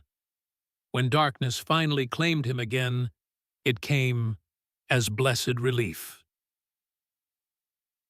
He awoke to movement, a swaying, jolting motion that sent spikes of pain through his wounded leg with each step. Opening his eyes, Clayton found himself on a travois, being pulled through deep snow by McGregor and Erickson. Blackwood led the way, breaking trail, while Ella and Chen brought up the rear, watching for pursuit. The storm had intensified, reducing visibility to mere yards. Wind howled through the pine trees, driving snow horizontally into exposed flesh. Under better circumstances, no one would travel in such conditions, but necessity had stripped away that luxury. Clayton tried to speak, but his throat was too dry to form words. Ella noticed his consciousness and moved alongside the travois, offering water from a canteen. Almost there, she assured him, her face barely visible beneath a frost-covered scarf. Just a little further. The journey passed in a blur of pain and cold, punctuated by brief stops to rest the men pulling the travois and check for signs of pursuit. Finally, through the swirling snow, a dark outline emerged, a structure built into the side of a cliff, its weathered timbers almost invisible against the stone. "The mining office," McGregor announced with evident relief. "Let's get inside before we all freeze to death."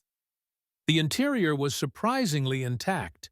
A single large room with smaller offices branching off abandoned furniture still in place beneath layers of dust. A stone fireplace dominated one wall, and narrow windows overlooked the approach trail, perfect for defensive positions. While the others established their temporary fortress, Ella tended to Clayton's wounds. The bullet was out, but infection remained a serious concern, especially given their limited medical supplies. "McGregor says the storm might last another day," she told him as she changed the bandages. "It's buying us time. Parker's men can't track us in this." "And after the storm?" Clayton asked. "We evaluate our options." She worked with practiced efficiency, her hands gentle despite the clinical detachment in her voice. "The trappers know a route to Helena that avoids the main trails. If you're strong enough to travel by then—" "And if I'm not?" Ella met his gaze directly. "Then I go alone with the journal as we originally planned." Clayton nodded, respecting her honesty. "Tell me what happened after I crossed the river." As she worked, Ella recounted how she and Chen had heard the gunfire and made the decision to turn back. They'd encountered McGregor's party searching for the source of the shots, and together had found Clayton collapsed in the snow, barely alive. "The bullet in your side missed any vital organs, but you'd lost a dangerous amount of blood," she explained. "Combined with the cold." She trailed off, her composure slipping momentarily. "It was close, Clayton. Too close." He caught her hand, stilling its movement. "Thank you," he said simply, "for coming back." Something passed between them. An acknowledgement of bonds formed through shared danger and purpose. Then Ella carefully withdrew her hand and resumed her work. "You should rest," she said, professional detachment back in place. "Your body needs to heal." Clayton wanted to say more, about her courage, about the feelings growing between them, about the future that seemed simultaneously impossible and tantalizingly within reach. But exhaustion was already pulling him under, the combination of blood loss surgery and the arduous journey taking its toll. The last thing he saw before sleep claimed him was Ella taking up position by one of the windows, rifle across her lap, watching for enemies through the swirling snow. The storm persisted for 2 days, imprisoning them in the mining office, but also providing protection from pursuit. During that time, Clayton's condition improved steadily under Ella's care.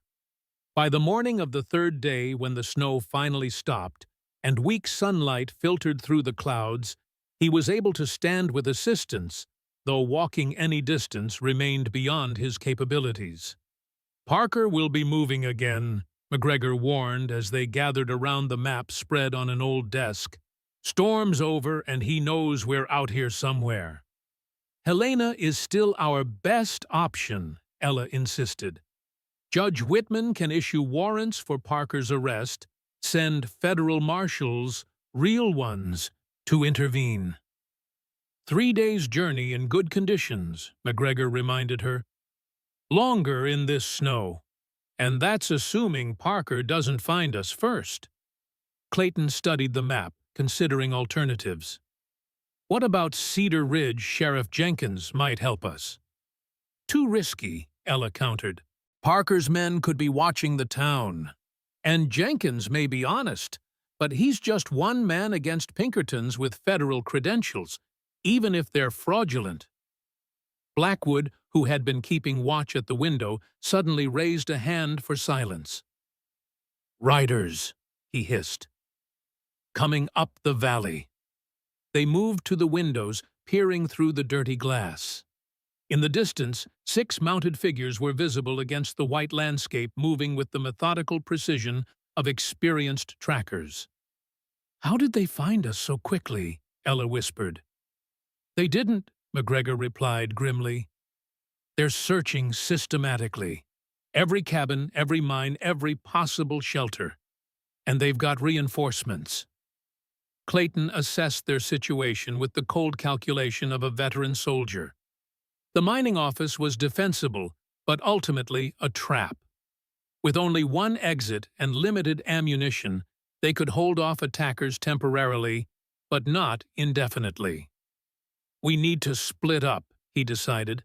Ella takes the journal to Helena with Chen and one of you as guide. He nodded to the trappers. The rest of us create a diversion. Make Parker think we're all holed up here. No, Ella said immediately. I'm not leaving you again. The journal is what matters, Clayton reminded her. It's the only way to stop Parker permanently. And what happens to you when I'm gone? You can barely walk. I can shoot, he countered. And I don't plan to die here. Their argument was interrupted by Erickson, who had been examining the back wall of the office. There might be another way, he said, gesturing to what appeared to be an old ventilation shaft. These mining operations often connected to each other underground. If this shaft is intact. Hope flared briefly, only to be extinguished when they discovered the shaft had collapsed about 20 feet in. There would be no underground escape. They're getting closer, Blackwood warned from his position at the window. Mile, maybe less. They've spotted our tracks from yesterday. Time was running out. Clayton made a decision, his voice carrying the authority of command. McGregor, you and Blackwood take Ella and Chen through the North Pass. It's the most direct route to Helena. Erickson and I will hold here, make Parker think we're all inside. That's suicide, Ella protested. It's tactics, Clayton corrected her. We don't need to defeat them, just delay them long enough for you to get clear. Once the journal reaches Judge Whitman, none of this will matter. McGregor nodded his agreement. It's the best play we've got, but Rudd's in no condition to fight. I'll stay with him. No, Erickson interjected. I know these mountains better than any of you. I should be the one guiding them to Helena. He turned to McGregor. You're the better shot anyway. A silent communication passed between the trappers, years of partnership evident in the understanding that required no words. Finally, McGregor nodded. All right. Erickson guides. Blackwood, you're with me, and Rudd. And I'm staying too, Ella announced, her tone brooking no argument. Chen can take the journal to Helena with Erickson. He knows enough English to explain the situation to Judge Whitman. Clayton started to object, but Ella cut him off. James died for this truth. I won't abandon the fight when it matters most. She turned to Chen, speaking slowly to ensure understanding. You take journal to Helena. Find Judge Whitman. Tell him everything. She handed him the oilskin package, adding James's badge as further credential. Chen nodded solemnly, accepting the responsibility. After a brief conference about the route, he and Erickson prepared to depart through a back window, while Parker's men were still distant enough that two individuals might slip away unnoticed. As they were about to leave, Ella embraced Chen briefly. Thank you, she said, for everything. The Chinese miner bowed slightly, then followed Erickson out into the snow. The remaining four watched until they disappeared into the trees, then turned their attention to the approaching riders. We need to make them think everyone's still here, McGregor said, already moving to various positions around the office, disturbing snow to create the impression of multiple defenders. Clayton checked his weapons, the Henry rifle and revolver provided by the Chinese miners, both fully loaded. Despite his weakened condition, his hands were steady, and his mind clear. This was familiar territory, the calm before battle, when fear transformed into focused determination. Ella, he said quietly, as she took position at the window beside him. If this goes badly, it won't, she interrupted. If it does, he persisted, I want you to know something." He met her eyes, finding in them the same resolve he felt. "James was right to send you to me. Not just because I could help you, but because you've helped me, reminded me what it means to fight for something that matters." A complex emotion crossed her face, part gratitude, part sorrow, part something deeper that neither of them had yet named. "We'll have time for this conversation later," she said. "After we survive." Parker's men were close enough now to make out individual features. Clayton recognized Parker himself in the lead, flanked by 5 Pinkertons. They approached cautiously, spreading out to minimize their vulnerability as they neared the mining office. 200 yards, McGregor murmured. "Wait until they're closer." The tension built as the riders advanced, seeming to move in slow motion across the snow-covered ground. When they reached approximately 100 yards from the building, Parker signaled a halt. He conferred briefly with his men, then one dismounted and moved forward alone, leading his horse as a partial shield. "They're being careful," Blackwood observed, "not rushing in." "Parker's not a fool," Clayton replied. "He knows we're cornered. He can afford to be patient." The dismounted agent stopped 50 yards from the building and called out, "Clayton, Rudd, Ella Torrance, we know you're in there. Come out peacefully, and no one needs to get hurt." No one responded. The agent waited a moment, then continued, "We're not here for the trappers. They can walk away from this. Our business is with Rudd and the woman only." McGregor snorted. "As if we'd believe that." "Should we answer?" Ella whispered. Clayton shook his head. "Let them wonder. Every minute they spend hesitating is another minute for Chen and Erickson to get away." The agent, receiving no response, retreated to Parker's position. Another conference ensued, followed by the men spreading out to encircle the building using trees and rock formations for cover. "They're going to try to approach from multiple directions," Clayton observed. "Classic siege tactics." "West side is their most vulnerable approach," McGregor noted. "No cover for the last 30 yards. Clayton nodded agreement. "Blackwood watch the east, McGregor north. Ella and I will cover south and west."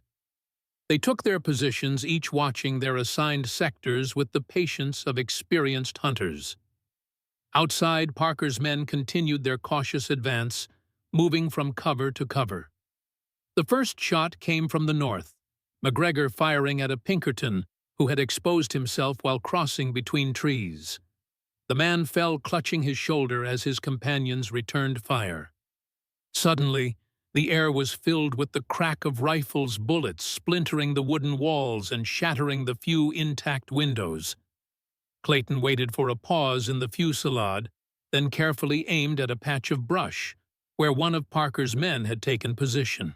He squeezed the trigger and was rewarded with a cry of pain. Beside him, Ella fired at another agent attempting to sprint to closer cover, forcing the man to dive back behind a rock. For nearly an hour, the exchange continued. Brief, intense firefights followed by tense periods of watchfulness. 2 of Parker's men were wounded, but the defenders remained unscathed, protected by the solid construction of the mining office. Then smoke began to drift through the broken windows, thick, acrid smoke from green wood. "They're trying to smoke us out," Blackwood realized. Looking outside, Clayton could see Parker's men had started several small fires around the building, positioning them so the wind would carry smoke into the structure. It was a calculated tactic, not meant to burn the building, which might destroy the journal they sought, but to make remaining inside untenable. Within minutes, the air grew difficult to breathe. Ella tore strips from her petticoat, soaking them in water for makeshift masks, but it was a temporary measure at best. "We need to move," Clayton said between coughs. "Find a new position." "Where?" Ella managed, eyes streaming from the smoke. "They've got us surrounded." Clayton's mind raced through options, each more desperate than the last. Then he remembered something from his examination of the mining office when they first arrived. A trap door in the floor of one of the back rooms, presumably leading to a storage cellar. The cellar, he said, already moving despite the pain in his leg. If it has an outside access. They found the trap door beneath a dust-covered desk. McGregor and Blackwood hauled it open, revealing a short ladder descending into darkness. "Cover me," McGregor said, disappearing down the ladder with a lamp. He returned moments later, expression grim but determined. "There's a loading chute on the east side, probably for bringing in heavy equipment. It's boarded up, but we might be able to break through." "Parker will have men watching all sides of the building," Ella pointed out. "Yes, but they're expecting us to come out shooting, not tunneling like gophers," McGregor countered. "It might give us the element of surprise." It was a desperate plan, but the smoke was becoming unbearable. One by one, they descended into the cellar. Ella first, then Clayton, supported by Blackwood, and finally McGregor, who pulled the trap door closed behind them to slow the smoke's descent. The cellar was small, with rough stone walls and a packed dirt floor. Wooden shelves lined one wall, still holding abandoned mining supplies. At the far end, a sloping chute rose toward a boarded-up opening. McGregor and Blackwood attacked the boards with tools found in the cellar, working as quietly as possible while still making progress. Clayton kept watch on the trap door, while Ella prepared their weapons for the escape attempt. "Almost through," Blackwood whispered after 20 minutes of careful work. "One more board." As the final board came free, a narrow shaft of daylight penetrated the cellar's gloom. McGregor peered cautiously outside, then pulled back. "Two men watching this side," he reported. "About 30 yards out, using a fallen tree for cover." "Can we take them?" Clayton asked. "Maybe if we're quick and accurate, but the shot will alert the others." "We don't have a choice," Ella said, checking her revolver. "The smoke will force us out eventually anyway." Clayton considered their options. "McGregor, you're the best shot. You take the one on the left. I'll take the right. Ella and Blackwood, be ready to run as soon as we fire. Head for that stand of pines to the northeast." "You can't run on that leg," Ella objected. "I'll manage," Clayton insisted, though they both knew it was unlikely. Before she could argue further, shouting erupted above them. Parker's men presumably entering the smoke-filled building after receiving no fire for too long. Their discovery of the empty rooms and open trap door was imminent. "Now," Clayton ordered. McGregor pushed the remaining debris away from the chute opening and took careful aim. Clayton positioned himself beside the trapper, sighting down his rifle at the second Pinkerton. They fired simultaneously. One agent dropped immediately. The other staggered, but remained upright, returning fire as he sought better cover. "Go!" Clayton shouted. Blackwood was through the opening in an instant, providing covering fire as Ella followed. Clayton pushed himself through next pane, searing through his wounded leg as he tumbled onto the snow outside. McGregor emerged last, firing back toward the building where Parker's men were now rushing to respond to the unexpected escape. Bullets kicked up snow around them as they struggled toward the tree line, Clayton half crawling, half dragged by Blackwood. They had almost reached the shelter of the pines when a bullet struck McGregor in the back. The trapper fell forward, blood staining the snow beneath him. "Keep going," he gasped as Ella turned back. "Don't waste it." Blackwood hesitated only a moment before grabbing Clayton's arm and continuing toward the trees. Ella fired her remaining rounds toward their pursuers, then followed. The dense pine forest provided temporary concealment, but they were leaving a clear trail in the snow, one that Parker's experienced men would have no difficulty following. And now they were down to 3 with Clayton barely mobile and their ammunition depleted. "There's a ravine about half a mile ahead," Blackwood said as they paused briefly to catch their breath, Might be able to lose them in the rocks there. Clayton nodded, leaning heavily against a tree. His wounded leg was bleeding again, the bandages soaked through from his exertions. "You two go on. I'll delay them here." "No," Ella said firmly. "We stay together." "I'll slow you down too much," Clayton argued.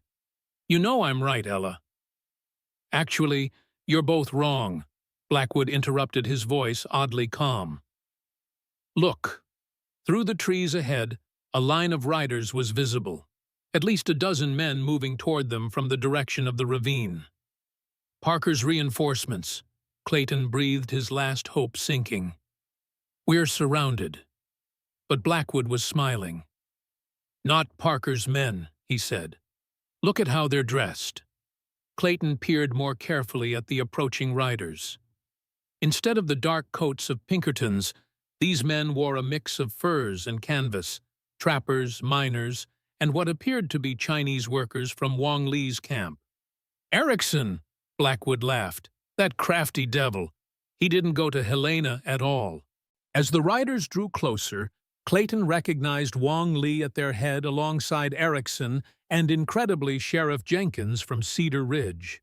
Behind them rode a diverse group of men, trappers, homesteaders, and nearly all of Wang Li's miners. "An army," Ella whispered in disbelief. "They've brought an army." The reinforcements reached them quickly, forming a protective perimeter as Erickson dismounted to greet his partner. "Thought you could use some help," he said with a grin. "Found the sheriff on the way to Helena, told him what was happening. Turns out a lot of folks around here have had enough of the railroad's tactics." Jenkins dismounted next, approaching Clayton with a grave expression. "Sorry I'm late to the party, Rudd. Had some business to attend to in Cedar Ridge first." He handed Clayton a folded paper. "Federal wire from Judge Whitman. Seems someone got a message to him about railroad malfeasance. He's dispatched real marshals to investigate." Chen, Clayton realized. He got through. "Smart fellow." Jenkins nodded. "Took a different route than Erickson here, went straight to Helena, while these boys gathered the cavalry." He looked back toward the mining office, where Parker's men could be seen regrouping.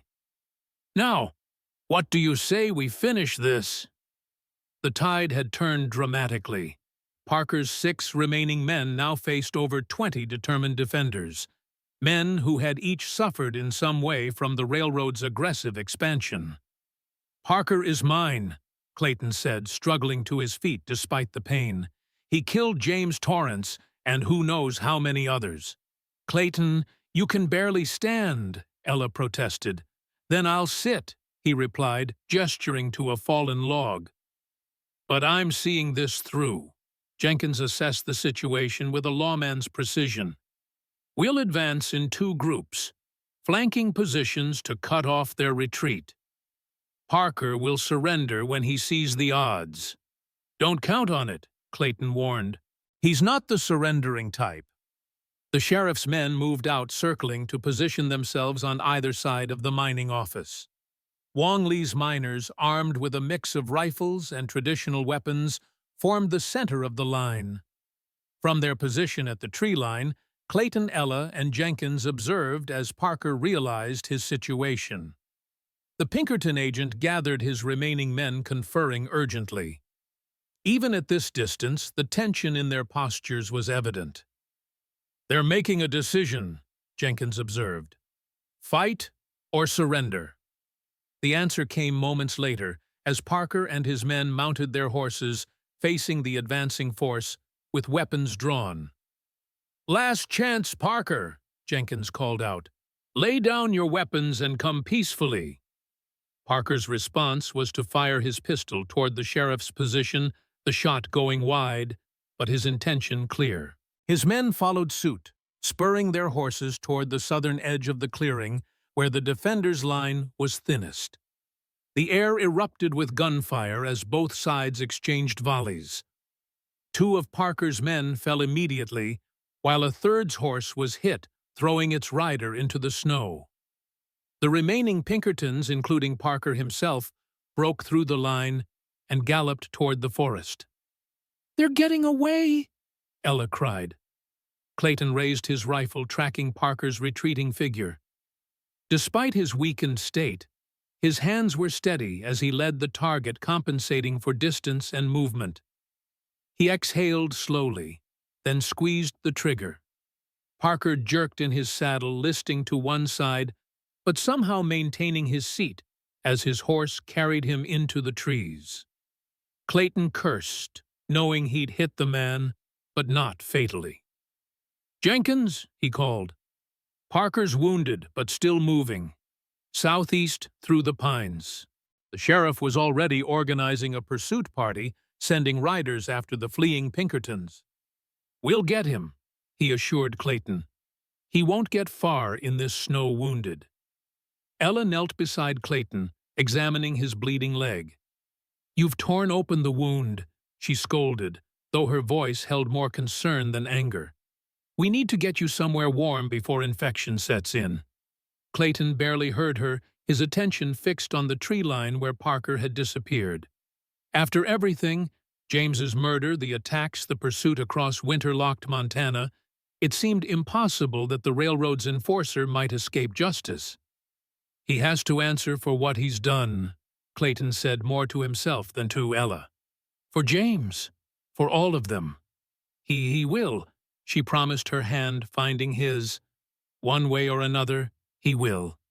As Ella worked to rebandage his leg, a commotion arose from the pursuit party that had entered the forest. Shouts echoed among the trees, followed by the return of several riders. "They found something," Blackwood observed. Moments later, Jenkins rode back into the clearing, his expression grim but satisfied. "Parker's dead," he announced. "Fell from his horse about a half-mile in. Your bullet caught him in the spine, Rudd. The fall finished him." A complex wave of emotions swept through Clayton, relief, vindication, but also a hollow emptiness where his driving purpose had been. "And the others? 2 captured. 1 still running, but we'll find him." Jenkins dismounted, approaching Clayton with renewed concern. "You need medical attention. That leg looks bad." "I've had worse," Clayton replied, though in truth the pain was becoming overwhelming. "Cedar Ridge is a day's ride," Jenkins said.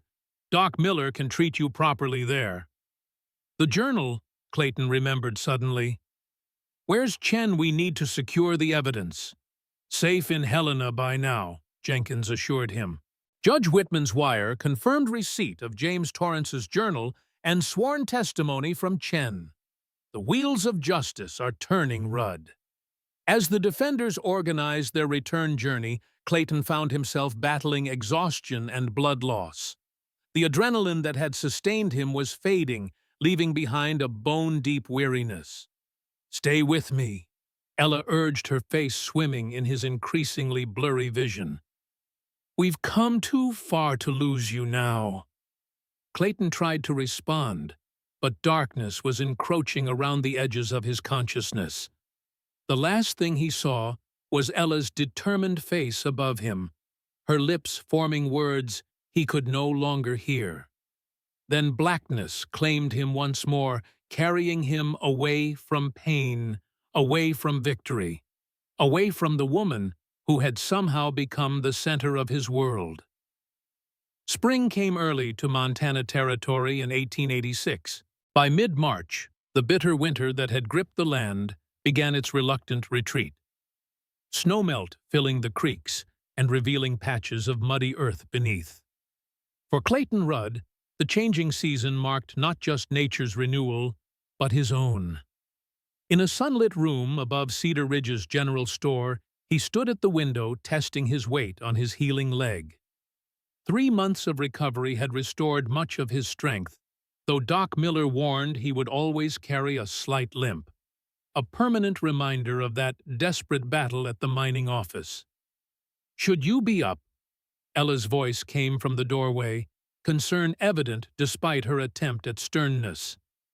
Clayton turned, drinking in the sight of her. The harsh winter had changed her too, adding silver threads to her dark hair and new lines around her eyes, But there was something else as well, a quiet confidence that came from surviving the unsurvivable. "Doc says I need to rebuild the muscle," he replied. "Can't do that lying in bed." And she crossed the room to stand beside him, looking out over the town that had become their temporary home. Cedar Ridge was transformed from the struggling settlement of winter. New construction dotted the main street, and the sound of hammers rang through the air as businesses expanded to meet the needs of incoming settlers. "The stagecoach arrived," Ella informed him.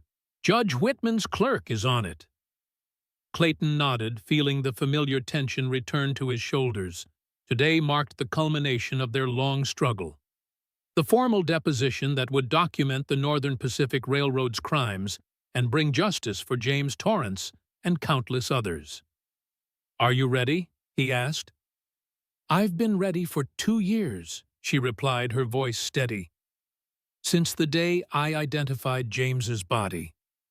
Clayton reached for her hand, finding it surprisingly warm despite the cool morning air. The gesture had become natural over the months of recovery, their relationship evolving from reluctant allies to something neither had yet fully defined.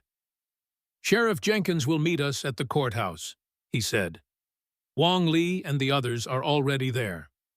They descended the stairs carefully, Clayton still relying on a cane for longer distances.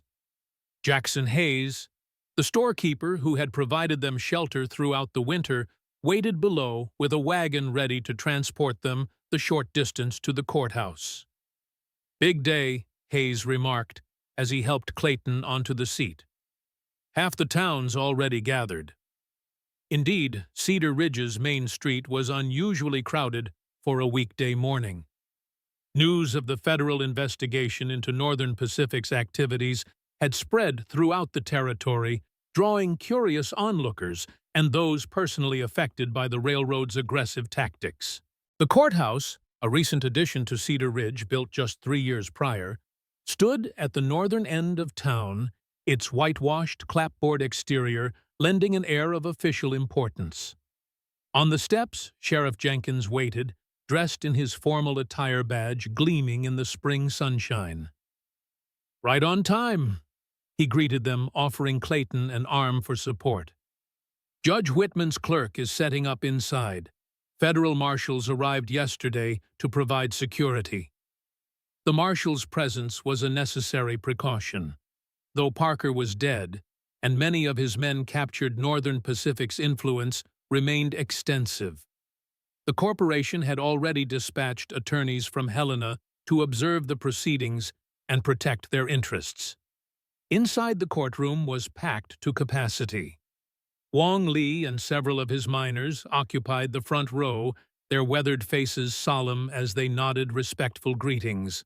Behind them sat John Freeman and other ranchers who had suffered from the railroad's pressure tactics.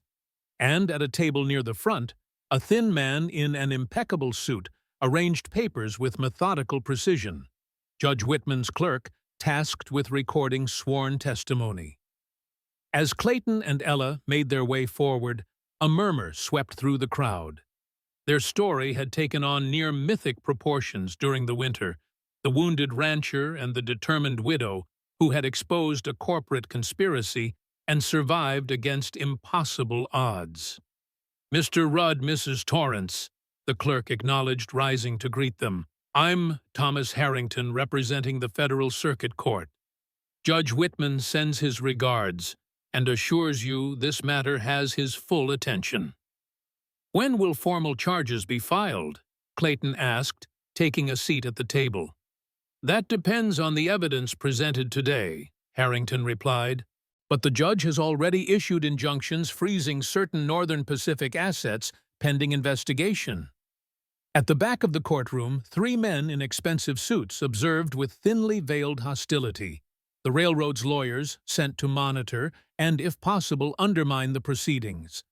Their presence was a reminder that, despite their victories, the battle against Northern Pacific was far from over. The deposition began with Ella's testimony. For nearly 2 hours, she recounted James's discoveries about the gold deposits, the threats he received, and the suspicious circumstances surrounding his death. Her voice remained steady throughout, even when describing her husband's final days and the letter that had warned of his impending murder. When she produced James's journal, the railroad lawyers leaned forward, their interest palpable. The document contained not just geological surveys indicating gold deposits, but detailed notes on conversations between Northern Pacific executives discussing how to acquire the land without alerting claim holders to its true value. Clayton testified next, describing his encounters with Parker and the attempts on their lives. When he recounted the burning of his ranch and the final confrontation at the mining office, many in the audience nodded in grim recognition. Similar tactics had been employed throughout the territory against those who resisted selling. Wong Li followed his heavily accented English, translated by one of his younger miners. He spoke of the 4 Chinese workers killed in accidents after discovering gold on railroad-claimed land, and of James Torrance's efforts to document these deaths. By mid-afternoon, the pattern of corporate malfeasance was undeniable. Harrington's pen raced across page after page, recording testimony that implicated not just Parker and his Pinkertons, but Northern Pacific executives at the highest levels. "The journal is particularly damning," Harrington commented during a brief recess. "It establishes premeditation and conspiracy extending beyond local agents to the corporate leadership in St. Paul." "Will it be enough?" Ella asked, the weariness in her voice betraying the emotional toll of the day. "Judge Whitman believes so," the clerk assured her. "He's particularly interested in the documented meetings between railroad directors and certain territorial officials." This revelation caused Clayton to straighten in his chair. "Officials? Which ones?" Harrington glanced toward the railroad lawyers, lowering his voice. "Several, including the former territorial governor. There appears to have been a coordinated effort to suppress investigations into mining deaths and land disputes favoring Northern Pacific. The implications were staggering. Corruption reaching the highest levels of Montana's governance, all in service to corporate interests. Clayton had suspected as much, but confirmation still hit him like a physical blow. As the deposition resumed, one of the railroad lawyers approached the clerk's table requesting permission to ask questions of the witnesses. Harrington hesitated, then nodded, though he clarified this was not a trial, but merely an evidence-gathering proceeding. The lawyer, a sharp-featured man named Guthrie, focused his attention on Ella. "Mrs. Torrance, you've testified that your husband believed his life was in danger because of his knowledge about gold deposits on Northern Pacific land. Is that correct?" "Yes," Ella replied cautiously. "And yet, the only evidence of this belief is a letter you claim to have received shortly before his death, a letter which conveniently cannot be produced because it was allegedly destroyed in a fire at your boarding house." Ella's eyes flashed. "The letter existed, and the boarding house fire was no accident. It occurred the day after Parker's men searched my room." "So you claim," Guthrie continued smoothly, "just as you claim your husband's death in a mining accident was actually murder, despite the official coroner's report ruling it accidental." "A coroner appointed by the mining company," Clayton interjected, anger rising. Guthrie ignored him, maintaining his focus on Ella. "Is it not possible, Mrs. Torrance, that grief has colored your perception?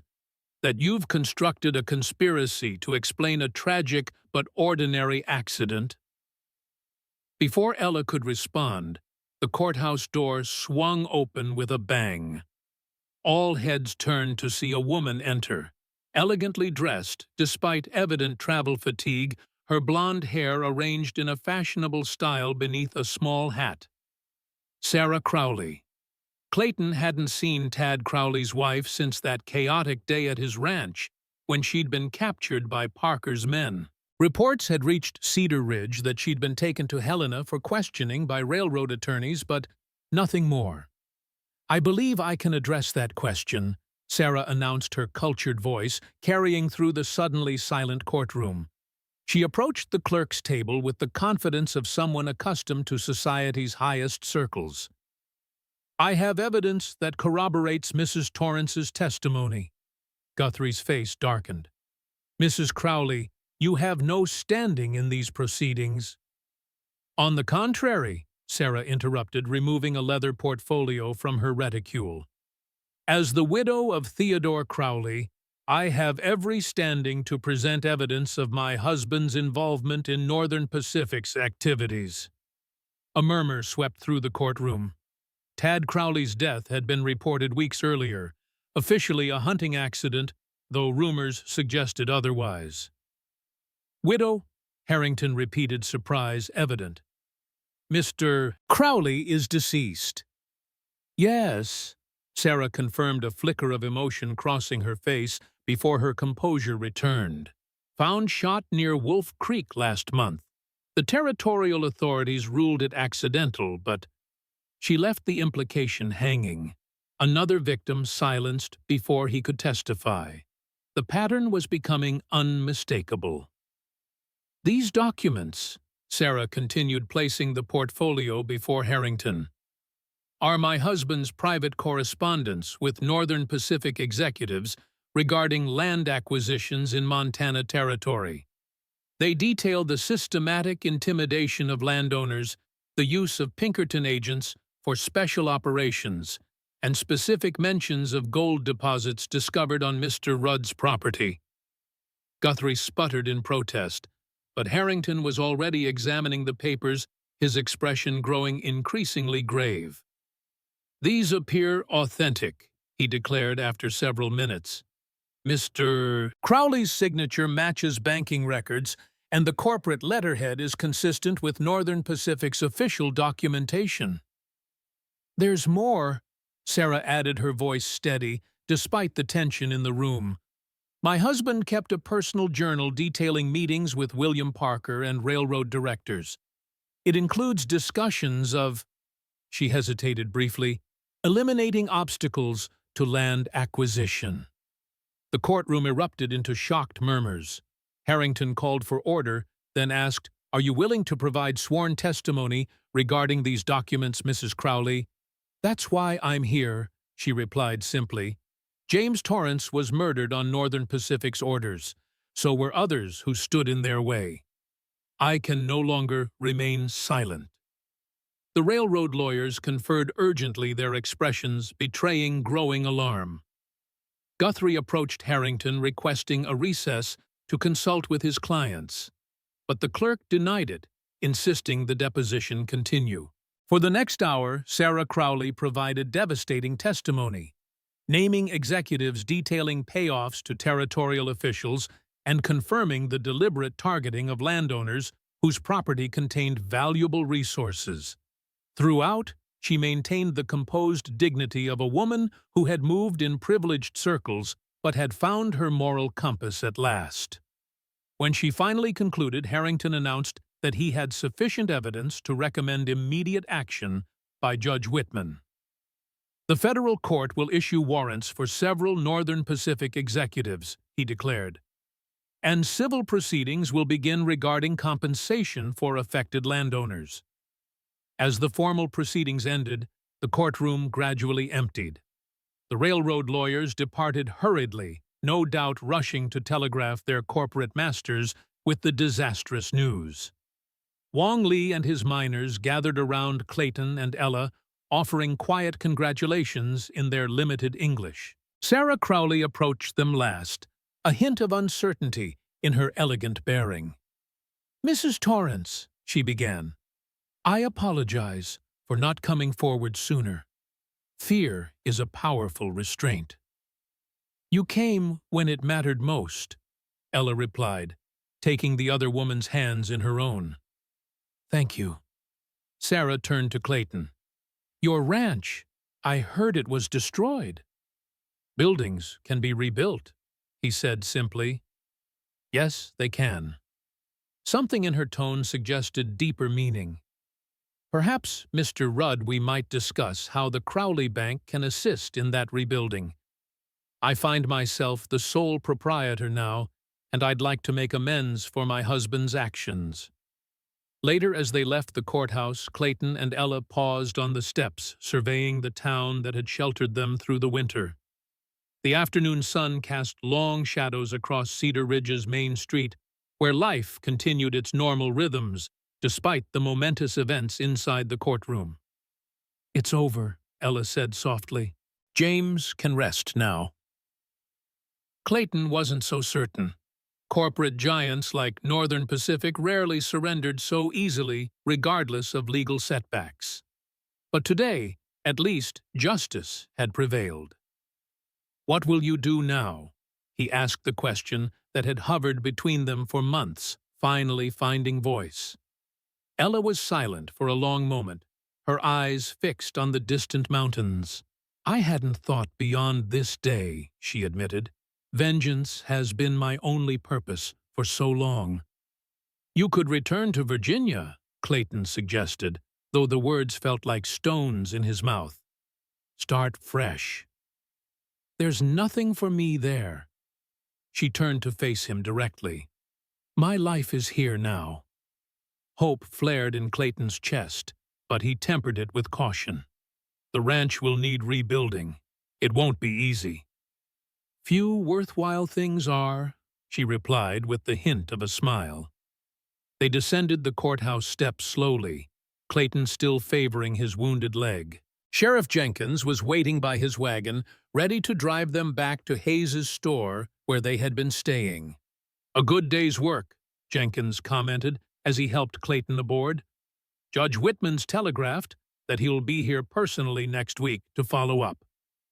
The short journey passed in companionable silence, each lost in thought about the day's events and what might follow. When they reached Hayes's store, Clayton noticed a familiar figure waiting on the porch. Chen, the Chinese miner, whose journey to Helena had set the wheels of justice in motion. "Chen," Ella exclaimed, genuine pleasure in her voice, "we didn't expect to see you." The miner bowed slightly in greeting. His English had improved considerably during his time in Helena. "Come with a message," he explained. "Wang Li say workers ready when you are. Start rebuild ranch soon." Clayton was momentarily speechless. "The men are willing to help rebuild," Chen nodded emphatically. "You fight for us. We help you. Start new buildings when snow finish melting." The offer was unexpected but deeply moving. Throughout the winter, Clayton had wondered if he would ever return to Broken Ridge Ranch, if rebuilding from ashes was worth the effort when so much had been lost. Now, with the promise of help and Ella's ambiguous but hopeful words about her future, the prospect seemed not just possible, but right. "Tell Wang Li we accept his generous offer," Clayton replied, "and that there will always be a place on my land for his people." After Chen departed, Clayton and Ella retreated to the store's small back room that served as a private dining area. Hayes's wife had prepared a simple dinner, which they ate in reflective silence. The emotional weight of the day's testimony had left them both drained but strangely peaceful. "I've been thinking," Clayton said, finally setting down his coffee cup, "about James's letter to you, the one directing you to find me if anything happened to him." Ella nodded, waiting for him to continue. "He knew what he was doing," Clayton said slowly, "not just about the gold or the railroad's corruption, about us." "What do you mean?" "James and I served together for 3 years. In that time, you get to know a man, his character, his values." Clayton met her eyes across the table. "He trusted me with his life dozens of times. In the end, he trusted me with something far more precious." "Me," Ella said softly. "Not as a burden or an obligation," Clayton hastened to add, "but as a gift he couldn't protect himself anymore." The silence that followed was charged with possibility. Outside Cedar Ridge settled into evening routines, lamps being lit in windows, horses stabled for the night, families gathering for dinner. Life continuing as it always had, despite the changes set in motion that day. "When we return to the ranch," Clayton said finally, "I'd like you to stay, not as James's widow or my housekeeper, but as—" He faltered suddenly, uncertain of his footing in this unfamiliar terrain. "As what?" Ella prompted gently.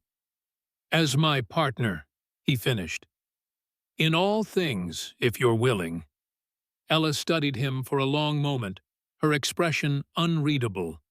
Then a slow smile spread across her face, transforming her features with a warmth he'd rarely seen during their arduous winter. "I believe I am willing, Mr. Rudd," she replied. "Quite willing indeed."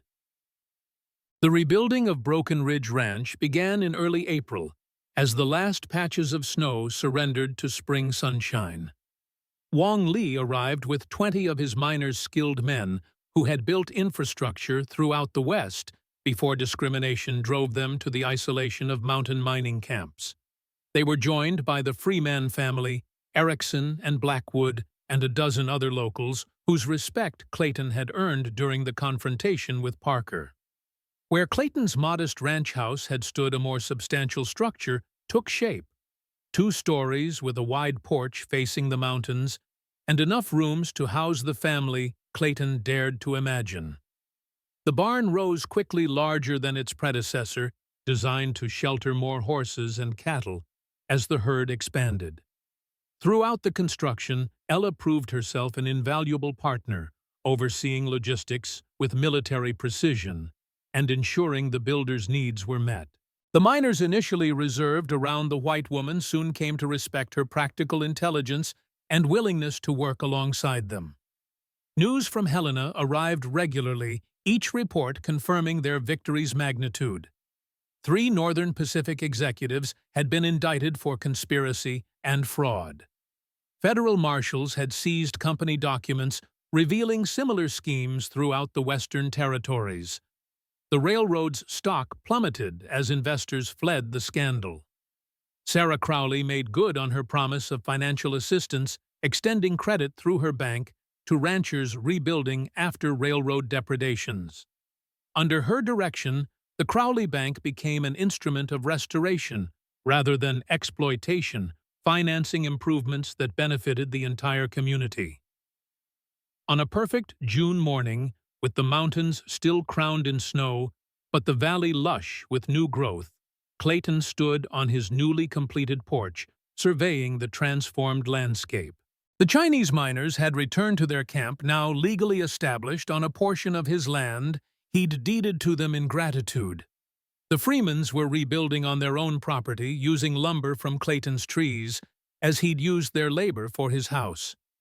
"Beautiful, isn't it?" Ella joined him at the railing, her hand finding his with practiced ease.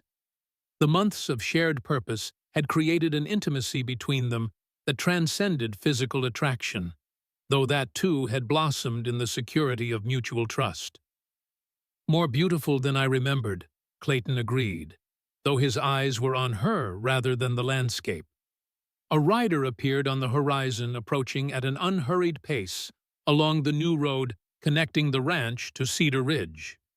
As the figure drew closer, Clayton recognized Sheriff Jenkins, who had become a regular visitor during the reconstruction. "Morning, Sheriff," Clayton called as Jenkins dismounted.